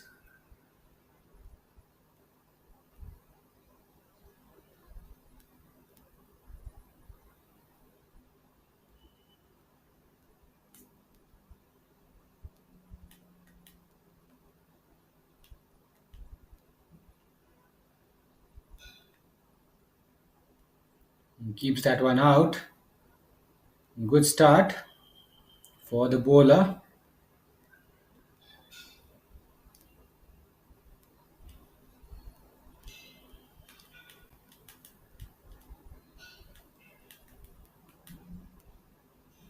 So looking for the cut.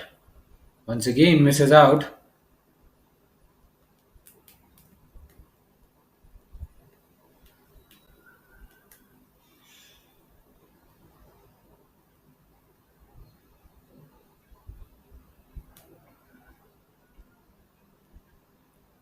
Floats it up again. Goes past the outside edge of Jaiping's bat. She's just struggled a little bit against spin in this over.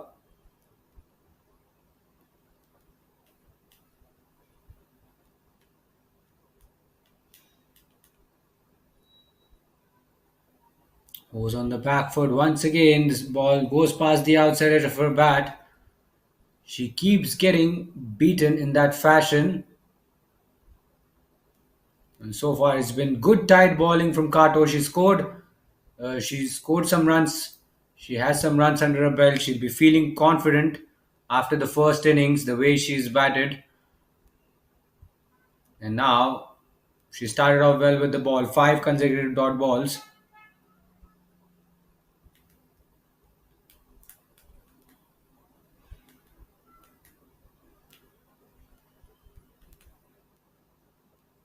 And she tries to do something different. Not sure whether she got some bat on it. And certainly there was a touch involved. So Kato does not get the maiden over, which she was hoping for. But still a very tight over from her.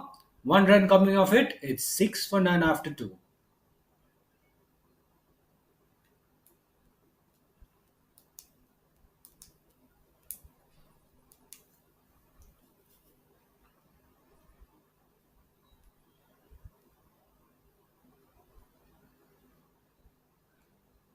Now, this is a slow start from China. They were really good against Chandel. They like pace on the ball. Kato just bowled a brilliant second over to give them a little bit of a reality check. It's not going to be too easy, especially if the spinners are in operation. And Chandel has been taken off immediately. Looks like it's Yasumoto who will be into the attack. Keeper standing up, which is an interesting move from the Japanese skipper.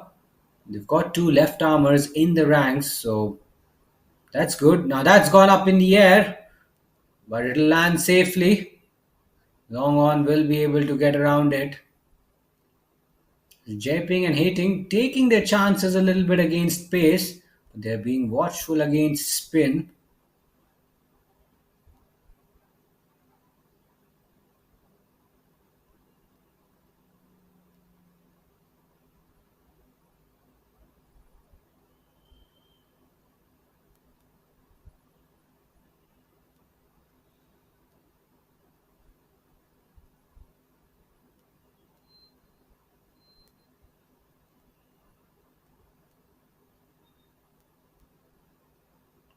Nicely balled, well defended. Defended straight back to the bowler.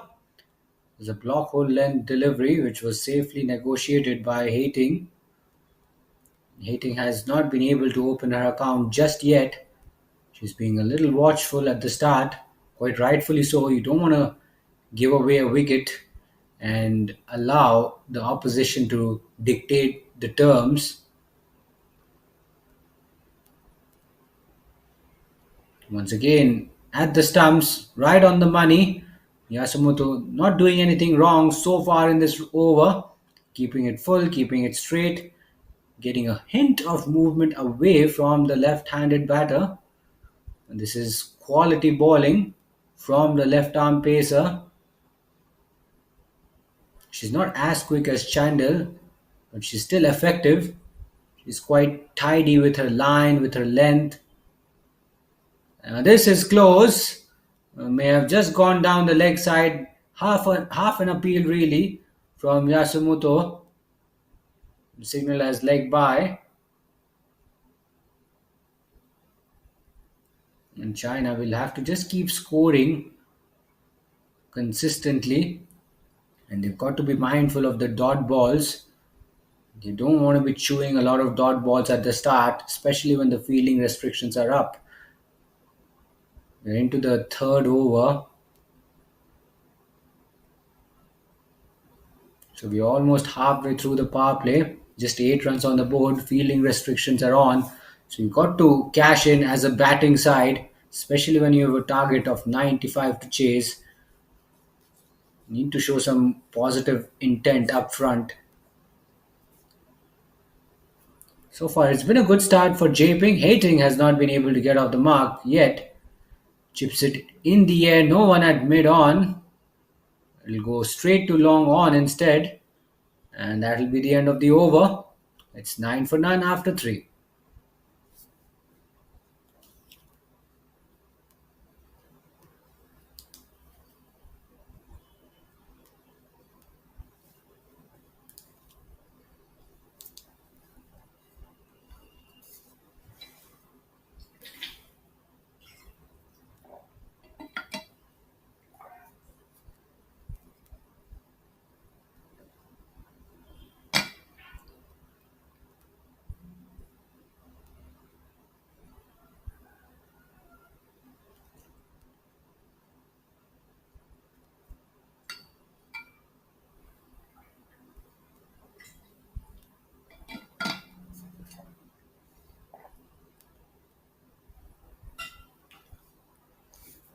So Carter will continue. She bowled an impressive first over. No slip in position. And she's bowled a very probing line and length. She's tossing the ball up, creating those doubts in the minds of the batters, keeping the run flow down. I think that's what you need to do. If you can't pick up wickets, just keep the run flow down, and that will automatically build a lot of pressure on the opposition. A dot to start with. Once again, sneaks past the outside edge of the bat. She's gone past the outside edge of Japing's bat and Hating's bat on a number of occasions in her 1.1 over spell. This time slightly on the shorter side, pulled, but there's a fielder in the deep. She'll cut it off, but they've scampered back for the second run. Score into the double figures for China. They move to 11.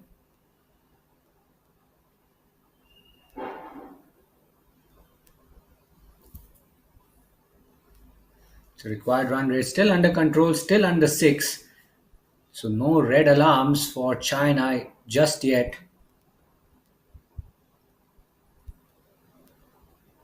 As long as they keep wickets in hand, and if they score at even 4 or 5 runs per over, that should not be a problem. Scoring rate at the moment is just a shade above 3.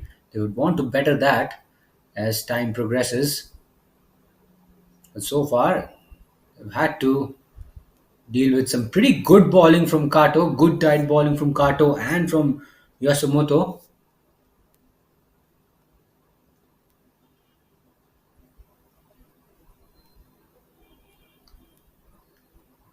Much slower through the air this time. Nicely tossed up but driven straight back to the bowler.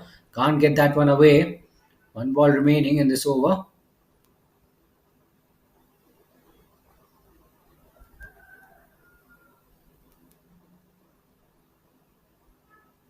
That's been clobbered high in the air, but lands safely. Long on, gets around it, and keeps that one down to just a single. 4 overs done. China are 12 for none.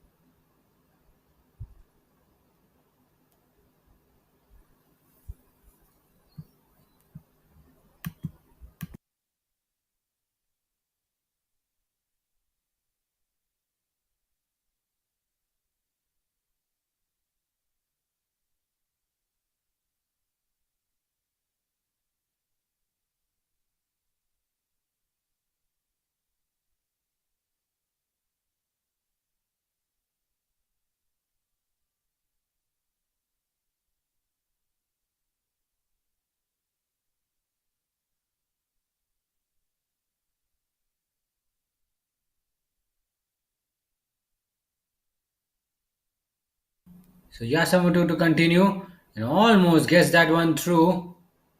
Goes past the inside edge of her bat. Not really far away from the off stump.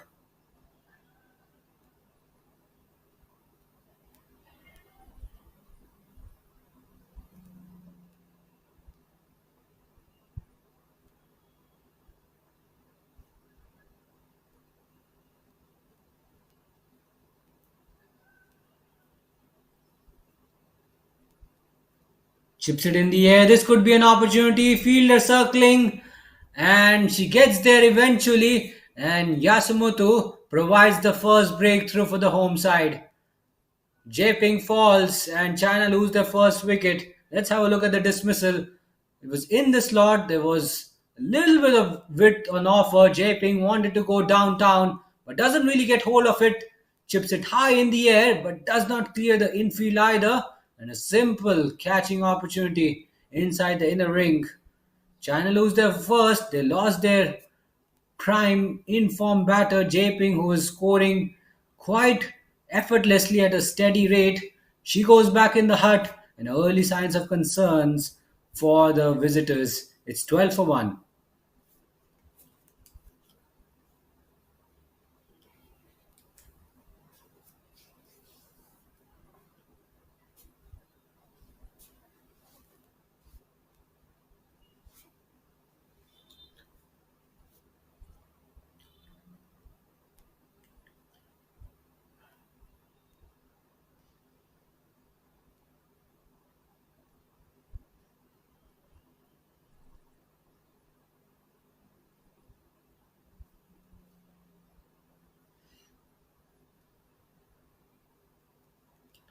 So Z is out in the middle and she gets a very full ball on her pads, which she keeps that out.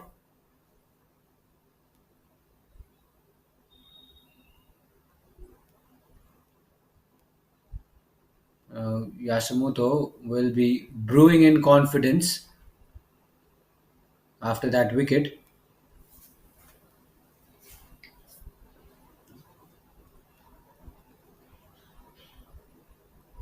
Nicely balled. A bit of an outside edge there. No one in the slip cordon. And Z gets off the mark with that single. Into a new batter, you're better off having a slip.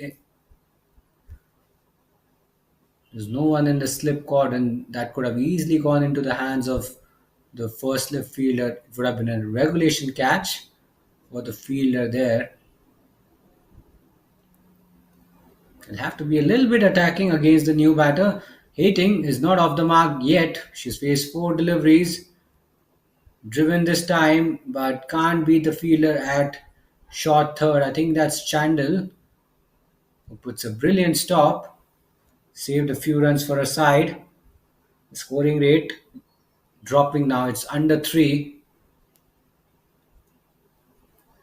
Just 1 run coming off this over. Japan tightening the screws.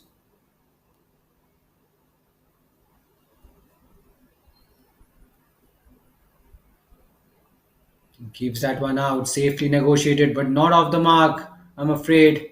Hating still unbeaten on not. 5 overs done. It's 13 for 1.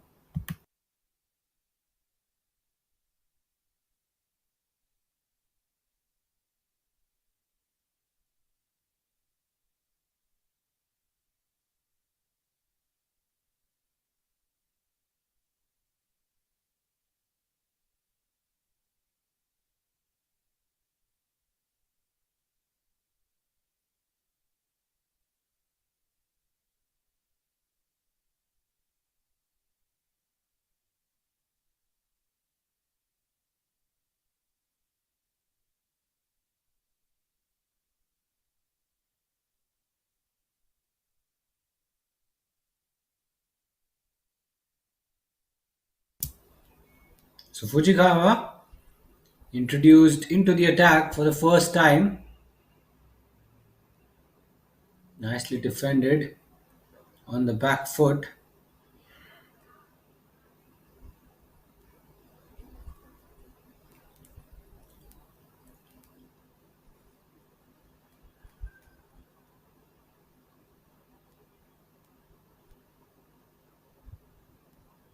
Slightly shorter and wider. Looking to play the cut shot, but she misses out. So the required run rate now creeping up. It's well above 5.5. It's gradually getting close to the uncomfortable territory.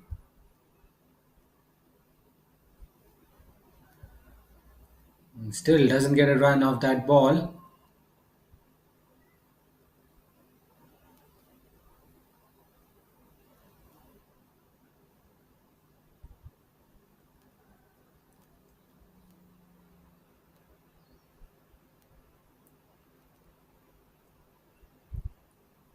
Turns that one away on the leg side, plays it really fine, runs for Z. Not sure whether it's off the bat or whether it's off the pad. We'll wait for the umpire signal.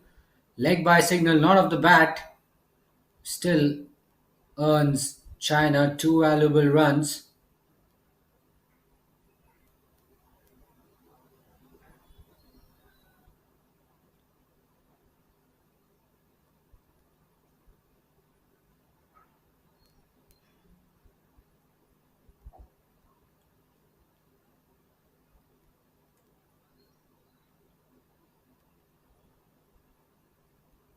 Low full toss this time, nicely driven towards long on, but will only get a single.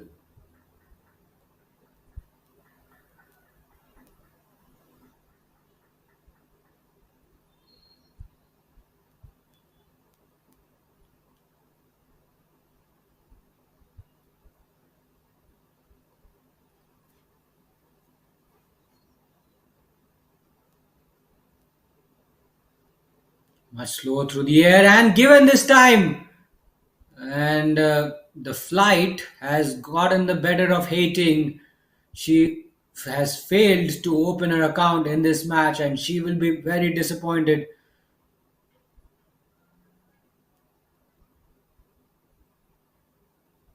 Hang on a second. I probably thought that was a wicket there, but I saw the umpire almost raising his finger. Probably he was just gesturing that it was going down the leg side. I got ahead of myself. Apologies for that. She survives that scare, but the power play has been dominated by Japan. Required run rate now creeping up to 6. So certainly they're doing really well. They're doing their part. The bowlers are keeping the run flow down and they are tightening the screws on China big time. It's not going to be it's not going to be an easy target for China. They will struggle. It's not going to be easy. But Japan have got themselves in a very comfortable position.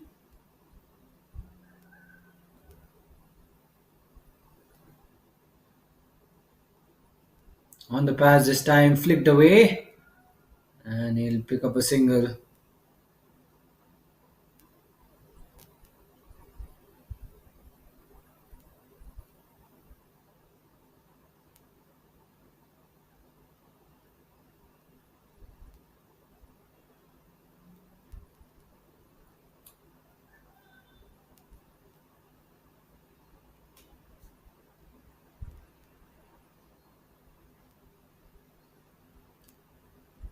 Nicely defended. This time, straight to the bowler. I think they'll need to just get a little bit of a move on. 78 of 81, required run rate creeping up. The equation starting to look a little tricky for China.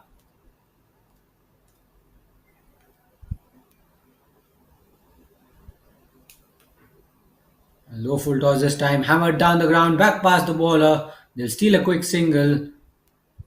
And the direct hit was missed at the bowler's end.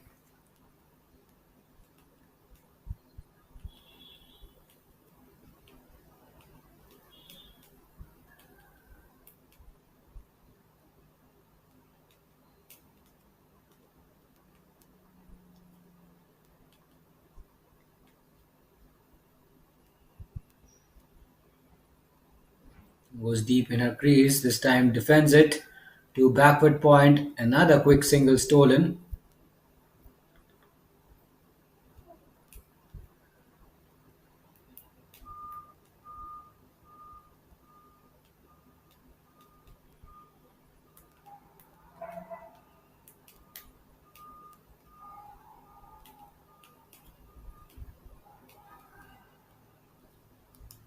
So 76 of 79. They need some big overs. China needs some big overs. Now there's an appeal made.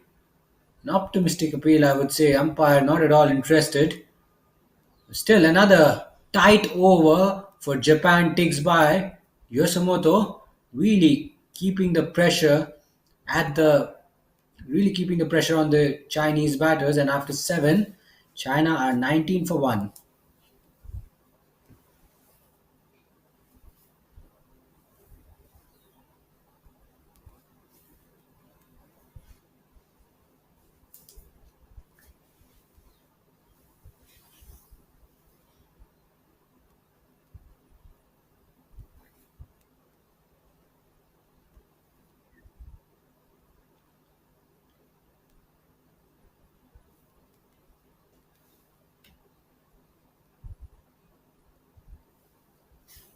And defends it back to the bowler.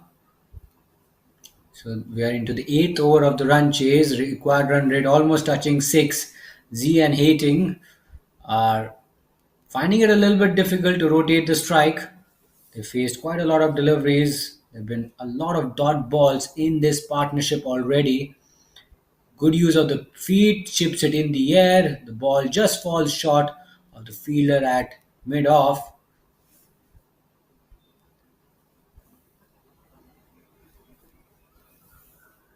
74 of 76 needed. Japan, they are aware. They already know that they are in a good position. They need to just keep it tidy and avoid giving away easy runs.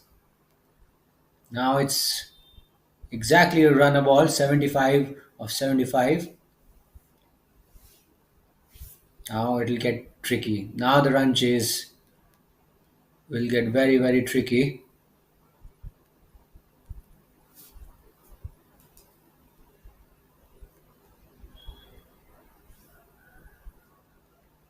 Nicely defended on the front foot.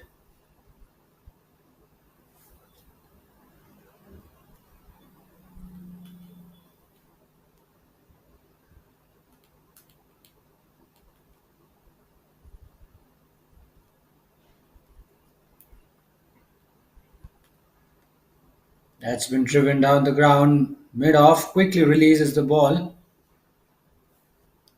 They can't prevent the two Chinese batters from picking up a single.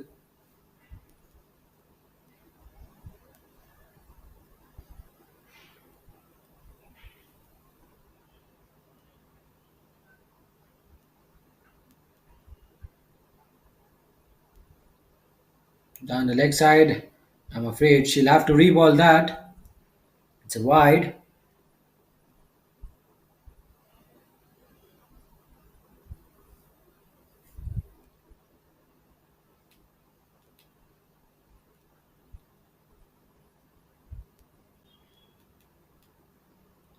Nicely clipped away on the leg side. She wanted the single, sent back, through a little bit wayward at the striker's end, but no harm done. Just 3 runs coming off it. It's 22 for 1 after 8.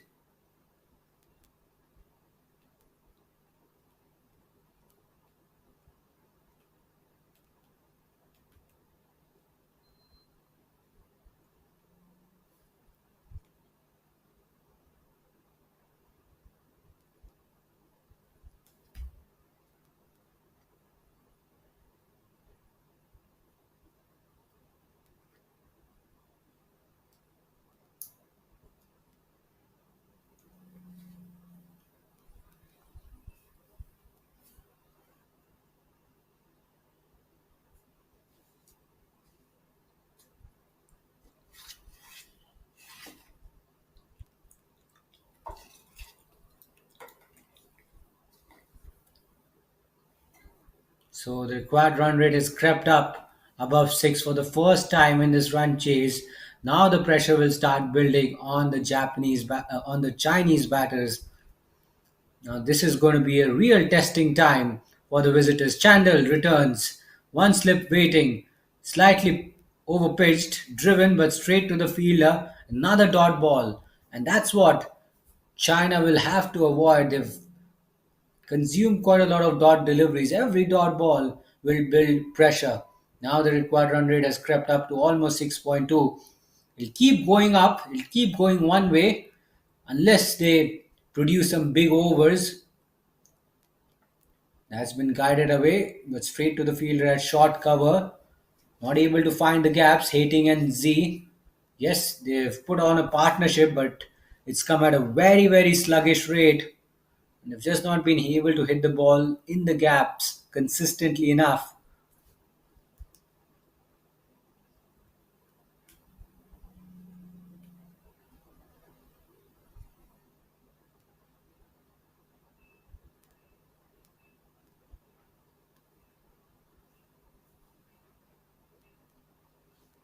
Now that's another dot ball.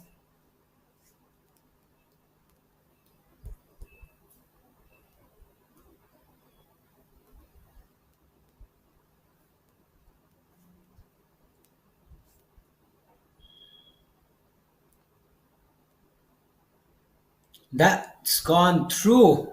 She's cleaned her up. Hating's frustrating stay comes to a close. Chandel pitching it up, keeping it full, letting the ball do the talking. And Hating was looking to go down the ground, exposed all three stumps, and plays all around it. Big gap between the bat and pad. And she sneaks that one through. Chandel picks up her first wicket. Japan well on top at the stage. It's 22 for 2.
So Mingyuing, the new batter in, and Chandel just gets a radar wrong ever so slightly, concedes a run in the form of a wide.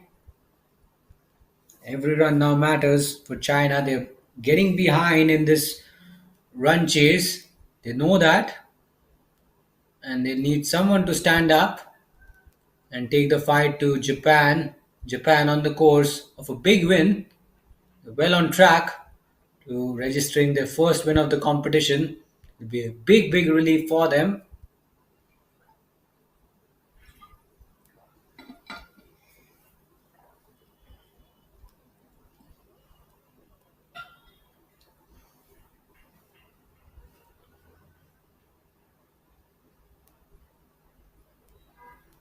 Play and a miss this time, and the keeper fumbles behind the stumps. That should have just been a dot ball. It was a good delivery, but a run has been conceded because of the lapse from the keeper behind the stumps. End of the over. It's 25 for 2 after 9.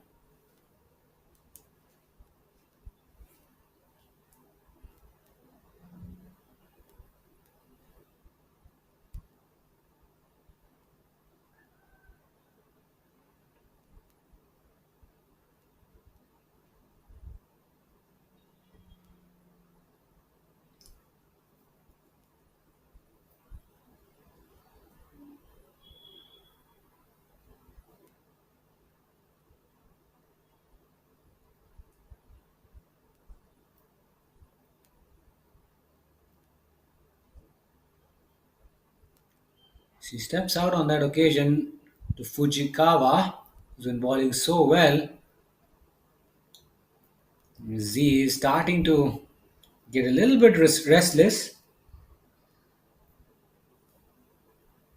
She's faced 15 deliveries, scored only 4 runs, required run rate climbing through the roof, down the leg side on this occasion, but wide not given. And Z stands there in disbelief, wondering why that was not a wide.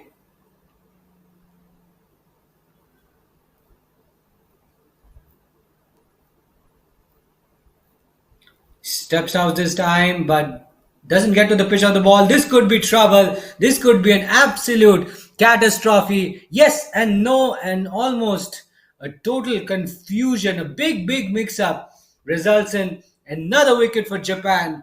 They are really tightening the screws on China big time. They're not doing anything wrong. Look at that. Yes and no. And Z was almost off after playing that shot. There was never a run there because she hit that straight to the fielder, and she'll be disappointed. She's just thrown her wicket away, and she has given China, she's given Japan an opportunity to make a credible impact in this match. It's 3 wickets down. It's 25 for 3 after 9.3.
So this is a very concerning situation for China. We are at the halfway stage.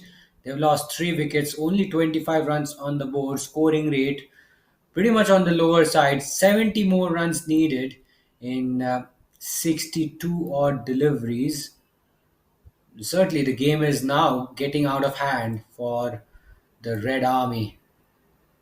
That's been paddled away around the corner. Bit of a misfield by the fielder at backward square leg. Now she's struggling. She's struggling. She was really struggling, Kyoan, when she was running towards the striker's end. At one stage, it looked like she may be well short of her ground, but not to be.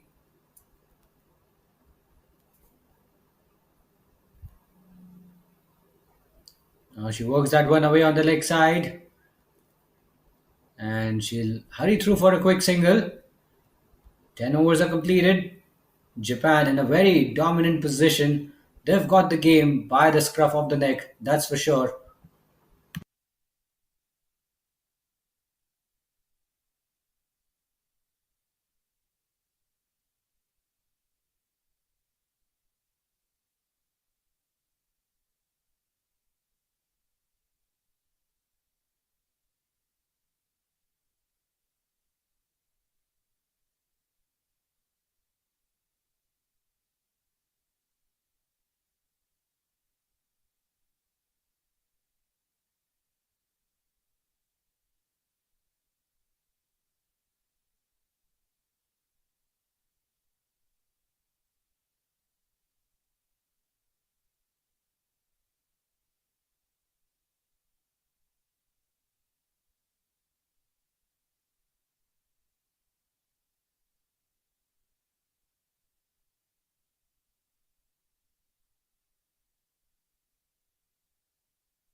So Tokchi comes into the attack for the first time in this match. Japan comfortably placed. They find their opposition reeling at 28 for 3.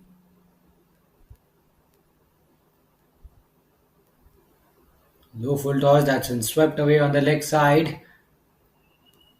Will just be a single. Singles are not going to hurt Japan that much.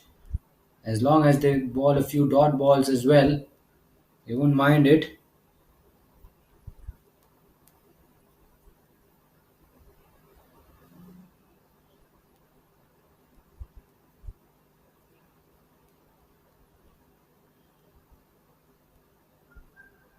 Low full toss once again, dragged away towards deep backward square leg. Two looseness from Tokchi, but it only cost them a single.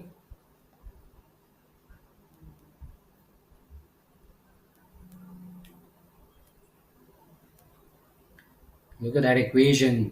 Difference between runs and balls 7. The difference will only widen up as the match progresses unless China produce some big overs. They need at least one big over where they produce over 10 runs. But it's not going to be easy, especially against such a high quality bowling attack. They've lost 3 wickets as well. And we all know the batting, China's batting has been quite vulnerable to say the least. Now that's been chipped high in the air. Could be another wicket. Oh, the catch goes down. Could have been wicket number 4. Could have been trouble for China. Mingui would have had her heart in her mouth. She knew that she was probably a goner as soon as she hit the ball in the air. But they've stolen a quick single off a drop catch. And this time an inside edge. Fortune favoring Mingui and fortune favoring Yu Ting in the very next delivery. An inside edge, not really far away from the stumps. In fact, given as buys. So clearly the ball missed the stumps by a very slim margin. So both batters riding their luck at the minute.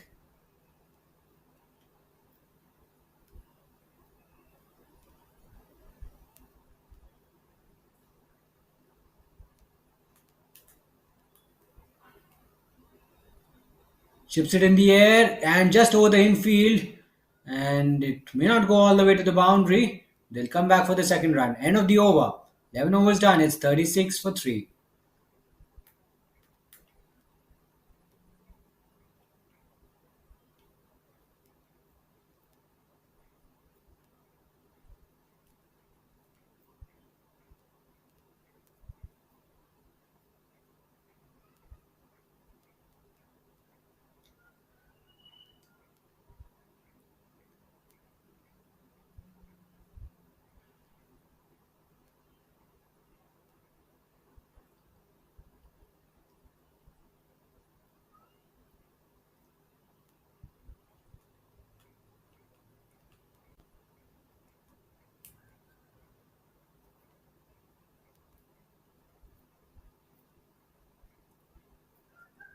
It's 11 overs done, 9 overs to go. That's been hit high in the air. Opportunity for Japan, but the ball just evades the fielder at mid-off. He misses out. That was an opportunity. Half a chance. Certainly kept the fielder interested there.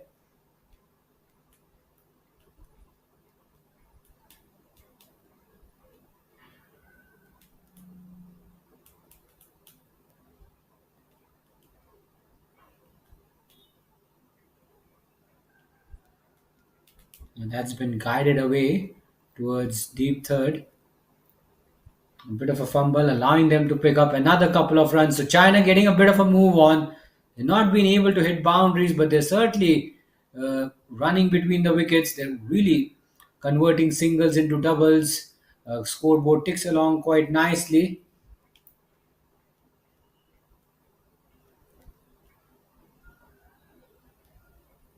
That's gone down the leg side. So runs coming quite easily for China.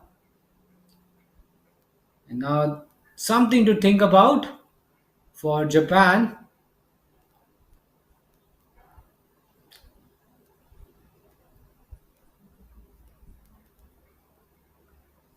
She tries to step out, wanted to go down the ground, doesn't get hold of it.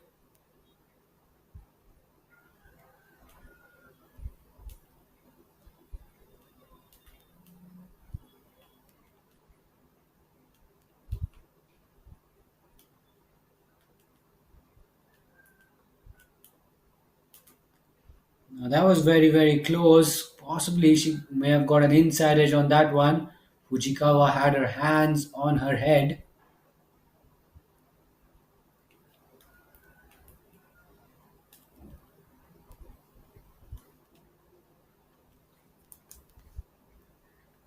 So now there's a shift of momentum which we are seeing in the game. China just clawing their way back. They're pulling themselves out of the hole. Yu Ting and Minghui scoring at a very decent rate, almost at a run a ball. That's what's required. They score at a run a ball, they will be able to get quite close to their target.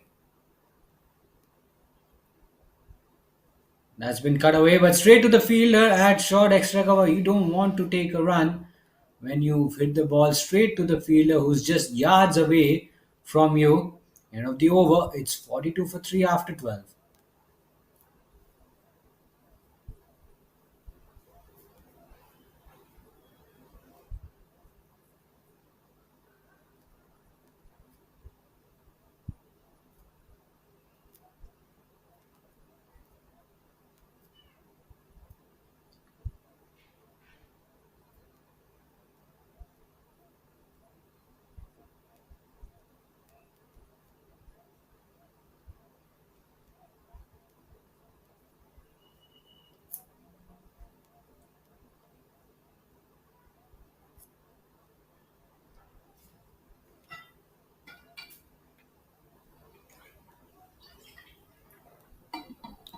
So Ota comes into the attack for the first time in this match.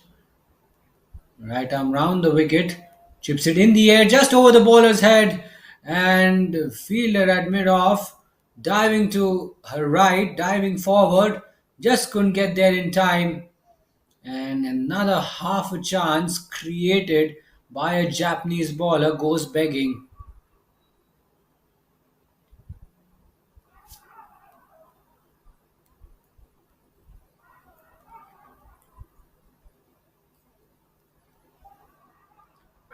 And nicely defended away on the leg side, but for no run.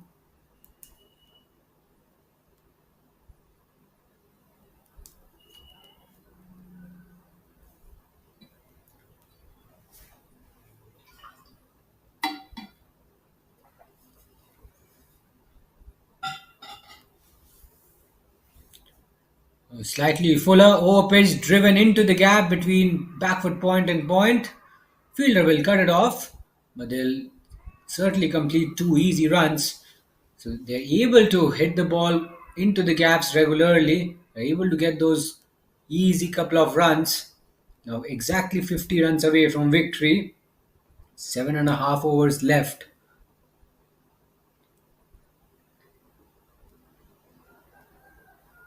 So 45 balls left, 50 to get. And the game is still alive. It's still an evenly poised contest. But Japan have got the upper hand still because the required run rate still above 6. And we know it can be very tricky. Anything above 6 can challenge you. Goes through this time. Does not get anything on it.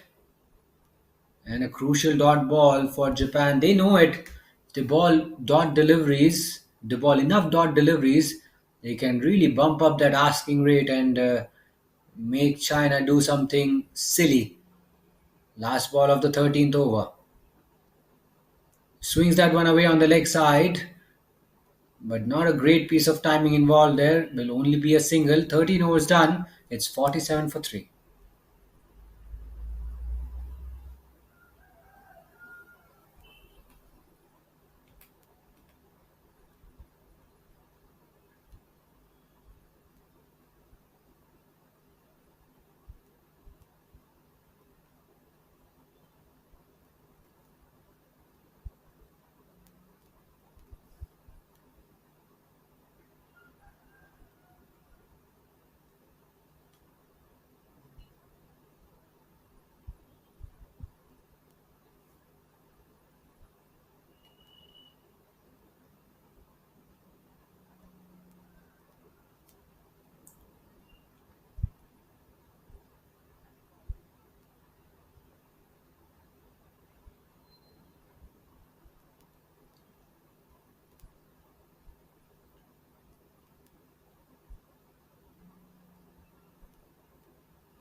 The required run rate almost touching 7. This could be an opportunity. Ball circling in the air, and once again a catch has been missed by Japan.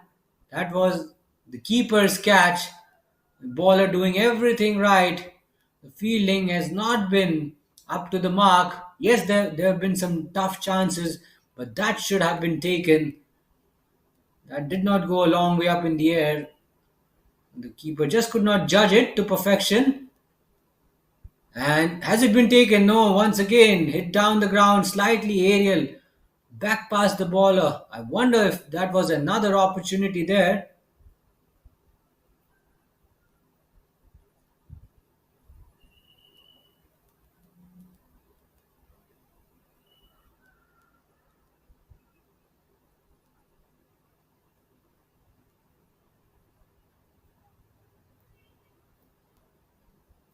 Has been driven down the ground towards long off.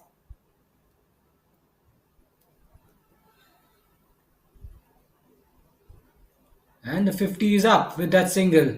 China have done really well to get to this stage, but there's plenty of work to be done still. The job is only half done. That's been hit past the fielder at short extra cover. 44 of 38. The game is still tilting in Japan's favor.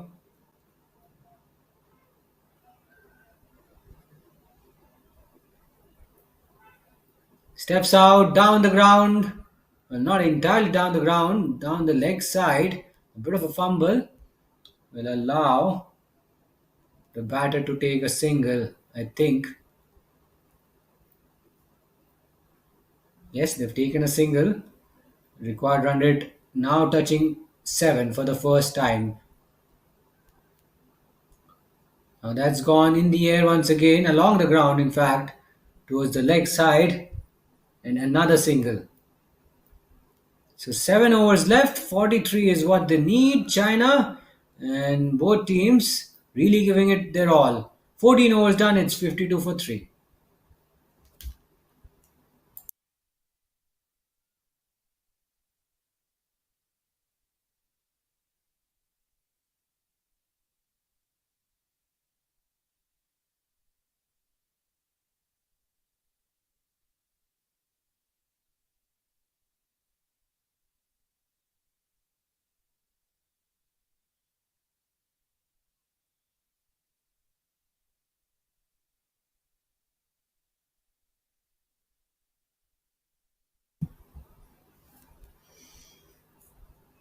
So this game is turning out to be a tense run chase for both teams. Now that should be an easy catch, no mistakes this time around, and that wicket will really get Japan back in the contest. They were already in the game, but that wicket will just put them in a dominating state. It will solidify their chances of wrapping up this fixture. Fourth wicket goes down. It's 52 for 4.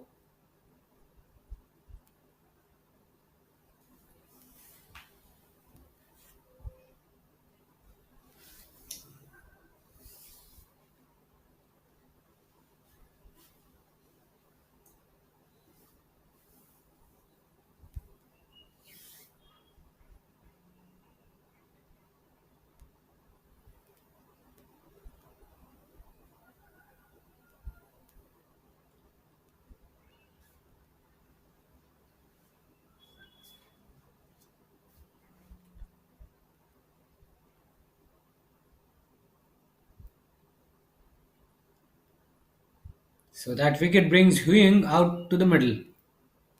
Slightly tentative shot there. No real feet movement, just staying stationary and swinging her bat at that one.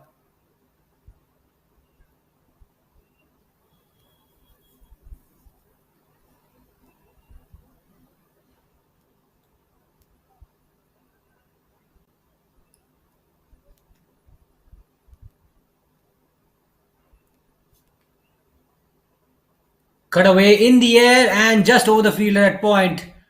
Risky shot.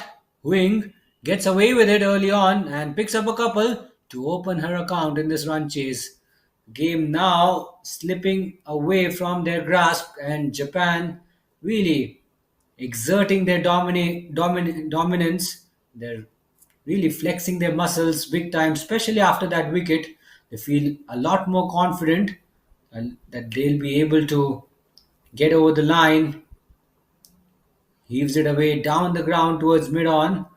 They'll steal a quick single, but I don't think singles will help. They need a couple of boundaries, or maybe some good running between the wickets, getting those twos and threes.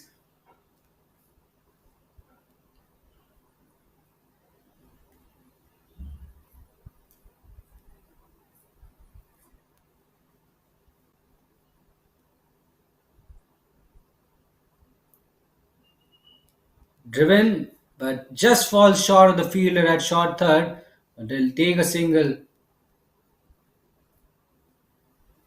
Required number of runs down to 39 of 31. Still a very tall ask.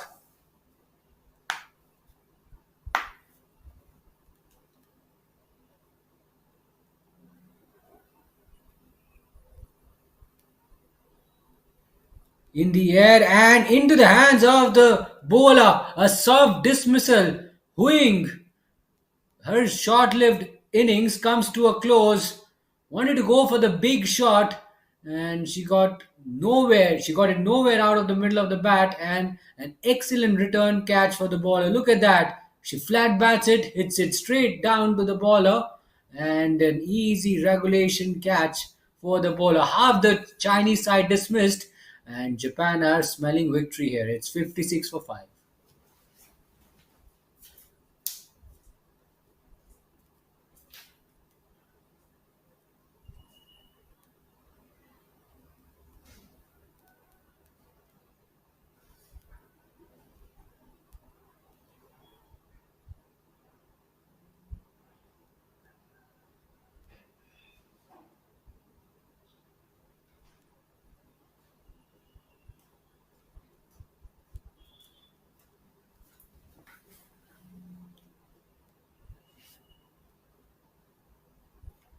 Japan inching closer to victory. China staring at an imminent defeat unless they do something out of the ordinary. Once again taken, would you believe it? It's a double blow for China. They lose two quick wickets in quick succession, back to back, in a similar fashion. A simple cotton ball chance. That ball was hit with some power by Yuting. Just did not get the elevation right. Straight into the hands of the bowler. She places her hands in the right position and grabs the ball cleanly. So Japan on the verge of a team hat trick. It was 56 for 4 a few minutes ago, and now in the blink of an eye, it's 56 for 6. China have really gone downhill in this run chase, and I don't think from here on they'll be able to make any sort of comeback. They've lost two quick wickets, and momentum firmly in the favor of the home side. 39 of 29. The equation getting out of hand. It's getting tricky with every passing delivery.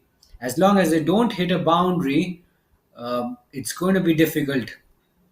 They've got to play some big shots. They've got to hit some boundaries to keep up with the asking rate, to bring the asking rate down to a manageable figure.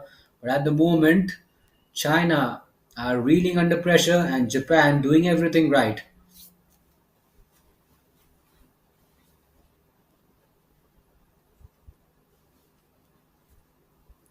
So Japan on a team hat trick, on the verge of a team hat trick, but they missed that opportunity because the bowler has bowled a wide.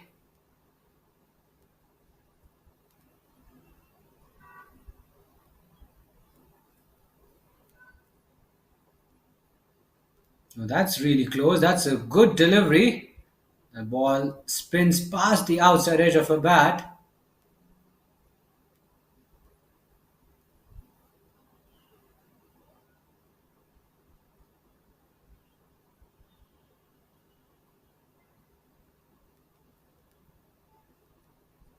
Nicely tossed up, defended on the front foot, straight to the bowler. Time running out, and with every dot delivery, the required run rate also shoots up.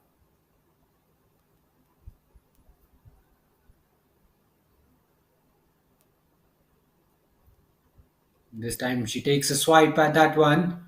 Not entirely out of the middle of the bat, but they'll scamper through for a single.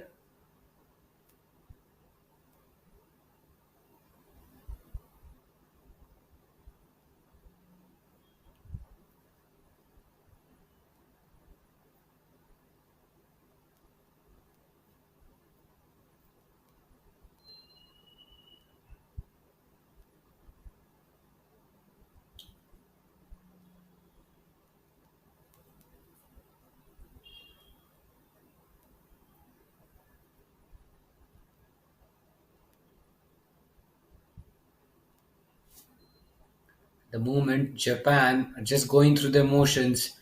Now that's been hit high in the air uppishly, but it'll land safely. And they've come back for the second run. Oh, this is suicidal. Another wicket falls. China are staring down the barrel now, big time. They're not helping themselves with the bat. This time, a dismissal in the form of a run out. The second run was never on, but because the required run rate is creeping up, they had to take their chances. And I think Yuzi has sacrificed her wicket. She goes for one, and wickets continue to tumble for China. It's 59 for 7, one ball remaining in the 16th over. And Kato has just one ball left in her spell. Can she pick up a wicket? She's already picked one. This is a terrific performance from Japan, the home side. They were down and out in their first fixture against Hong Kong, which they played. It was a very disappointing defeat, but they bounced back strong. They've showed immense character, be it with the bat or be it with the ball. Fielding has been outstanding. Yes, there have been some lapses on the field. The catching could have been a little better, but full marks to them. The way they've responded after being blown away by Hong Kong earlier in the tournament.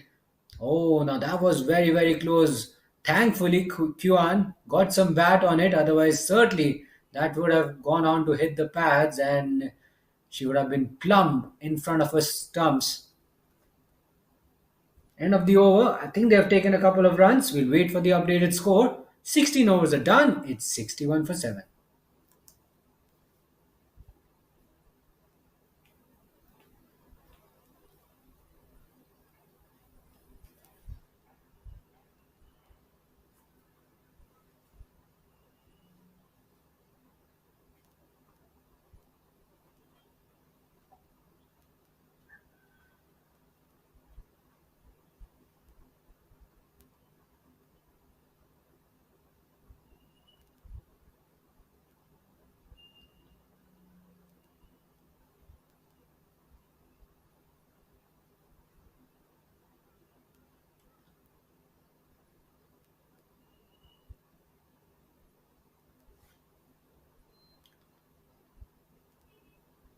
So 34 needed of 24. Required run rate over 8.5. And it will keep going up. And could be overthrows possibly. Bit of yes and no. Little bit of confusion, but they decide against it. They have not been really good while running between the wickets. Lost a wicket previously in the form of a run out. So you don't want to risk it. Still in the game, China will need to find a big over from somewhere where they at least hit a couple of boundaries. Even if they manage to do so, it will get them close, but not close enough. Chips it in the air and another wicket falls. Now we're starting to see a flurry of wickets. Japan not giving anything away this time around, and they continue to chip away with wickets. That was a length delivery. She failed to get under the ball. Kuan, all she does was just chip it straight down the throat of the fielder at short extra cover. Eighth wicket goes down, and Japan are just few steps closer to victory.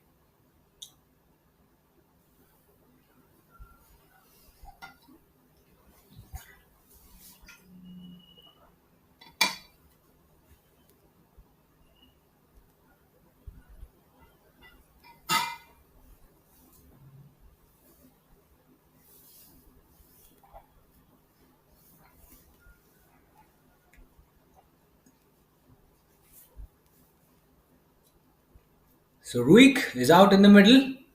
Can she offer some resistance with the bat? China are not able to stand tall in these dying moments of the game.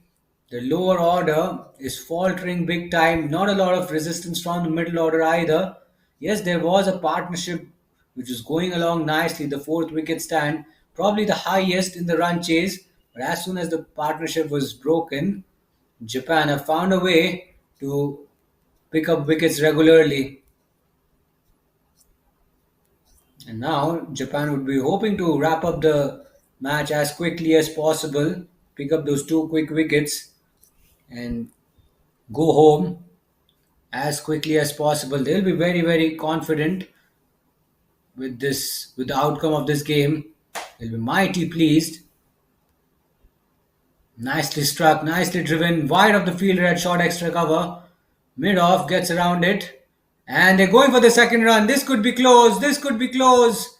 Oh, running between the wickets, not really clean, not very convincing, mind you. Two batters almost at the same end. Ruik was late to react for the second run. Eventually, she does well to get to her crease. 31 of 19, required run rate almost touching 10 now. This is getting very difficult for China.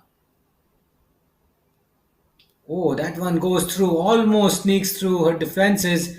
Terrific way to end the over. It's 64 for 8 after 17.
So we are approaching the business end of the run chase. Japan comfortably placed. Chandel comes into the attack.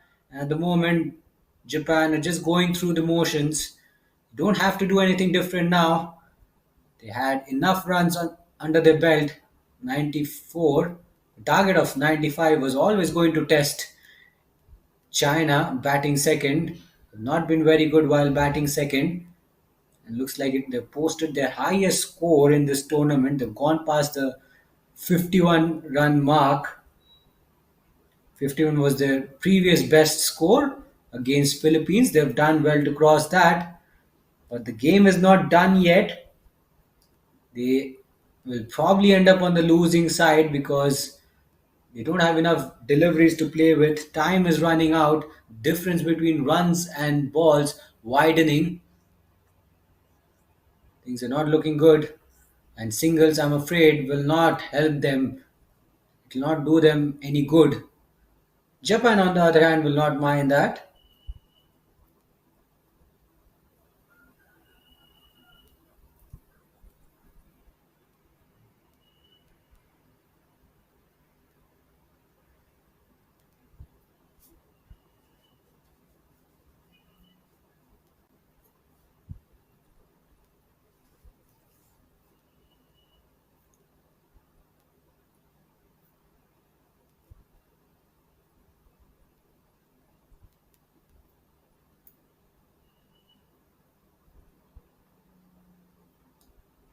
Doesn't really get hold of it. Meng Ting was in the slot, just could not get the elevation right. Didn't really get hold of it either. Straight to the bowler. Can Chandel pick up a wicket here?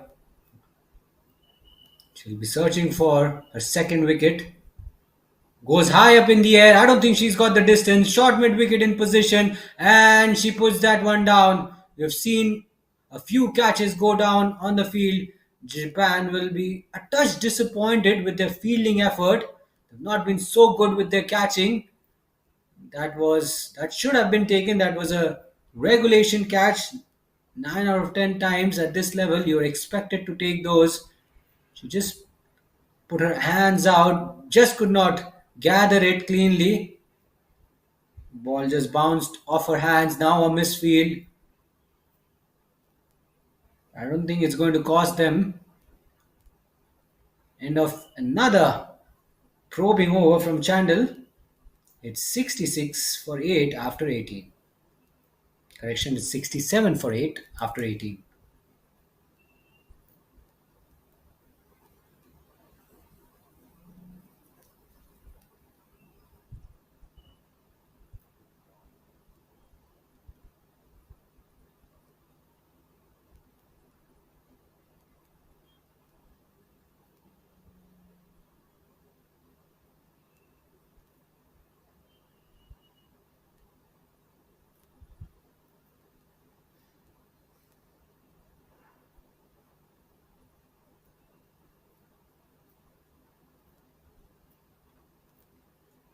In the slot on this occasion, and non-striker wandering out.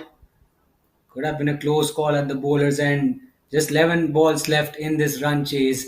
Japan closing in on a big victory. It'll be a huge win.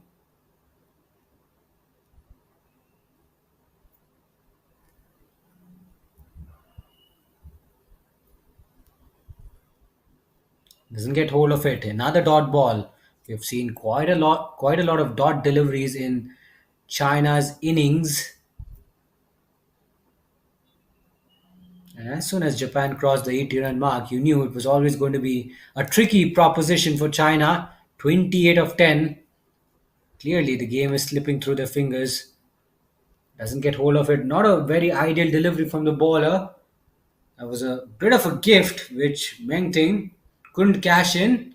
She couldn't capitalize on it. And another dot ball. 3 dot balls on the bounce in this over. Now something has to give. Chips it in the air. He just uses her feet ever so slightly. Dabs that one to extra cover. Steals a quick single. There's 2 balls to go in this over.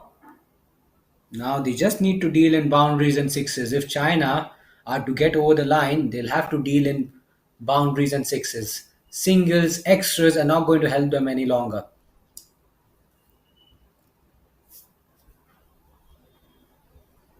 Play and a miss. There was a little bit of room on offer. It was in the slot. Ruiki just doesn't get any bat on it. Misses out. And we're down to the last ball of the penultimate over. And we are getting to a point where it's going to be mathematically impossible for China to win this game. Yorker and delivery, possibly going down the leg side. They'll steal a run, albeit off the pad, leg by signaled. And we're down to the last over of the run chase. China requiring a whooping 26 runs in the last over. Japan well on top. It's 69 for 8 after 19.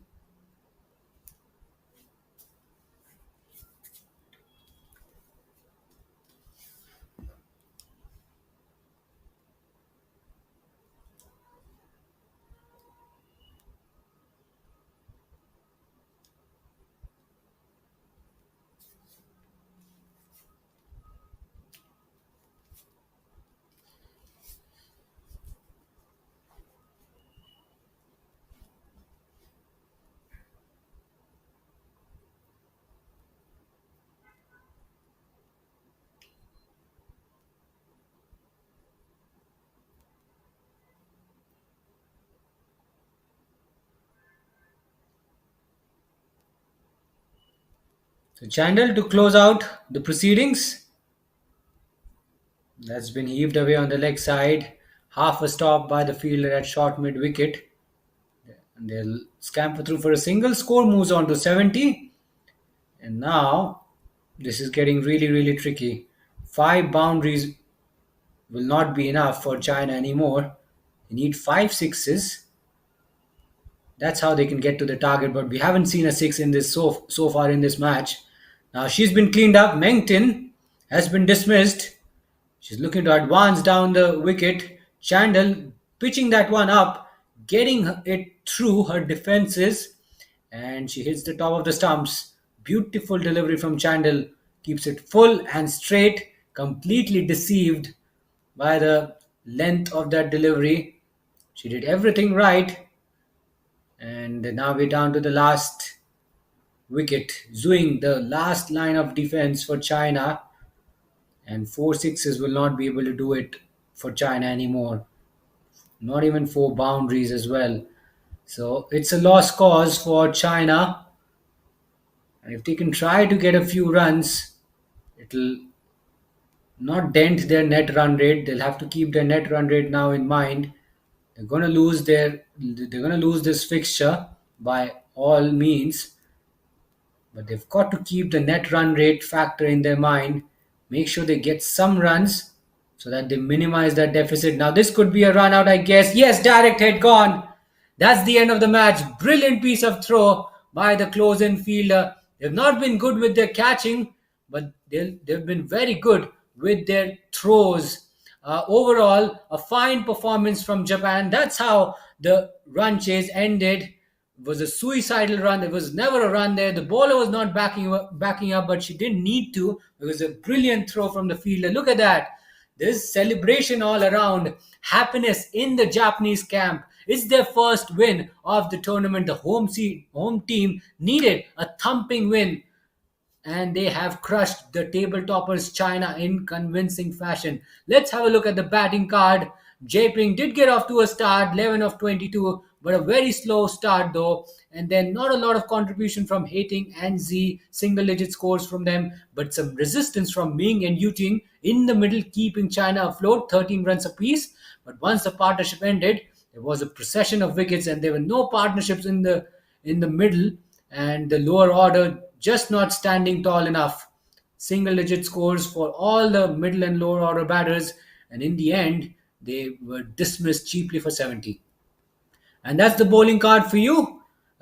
Kurumi Ota being the pick of the bowlers, the leading wicket taker with 3 wickets to her name, 2 for 11 for Alia Chandel. She was the one who wrapped up the proceedings in the run chase. Very economical figures for her. 1 wicket each for Kato and Yasumoto. Economical figures for them. And Fujikawa and Toguchi bowled well, but they ended up wicketless. And that's the match summary for you. Japan getting to 94. Could have been more, but China kept pegging them back towards the back end. 36 from Aya Kato, a fighting contribution with the bat. And in response, China were dismissed cheaply for 70. Mingyue and Yuting were the top scorers for China in the run chase. And Kurumi Ota was the leading wicket taker for Japan in the second half. And that's the end result for you. Japan have won the game by 24 runs. And this brings us to the end of match number 1. We have another game lined up today, and it will start off in a couple of hours' time. So stay tuned for that. We'll bring you more live action. Thank you everyone for watching.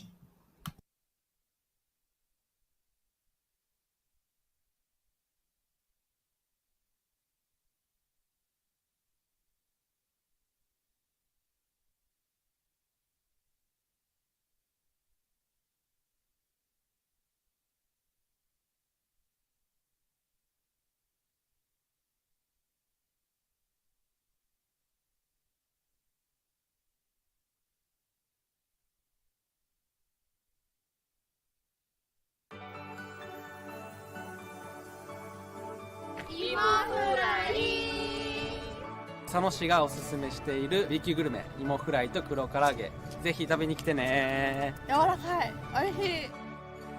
佐野市名産の完熟いちごをたくさんご用意しております。ぜひお越しください。美味しいいちごを使ったパフェをぜひ皆さん作りませんか？待ってます。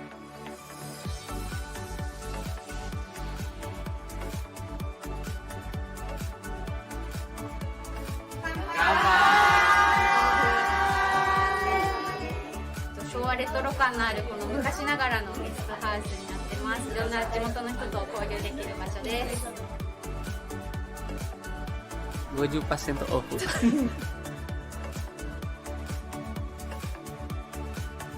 ビーガンとグルテンフリーにこだわってなるべくオーガニックで作っております。皆様のご来場お待ちしてます。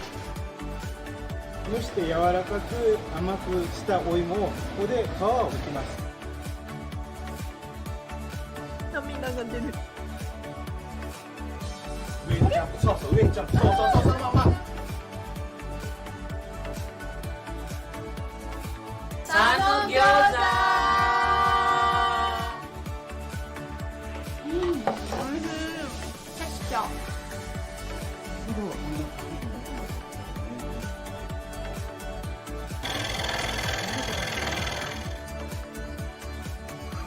音ができました。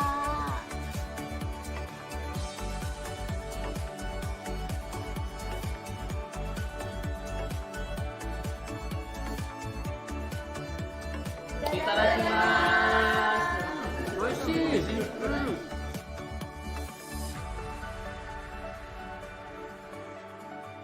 陰影をつけて描くと絵が生き生きしてくると思います。できました。楽しんでいただけました。楽しかった。いただき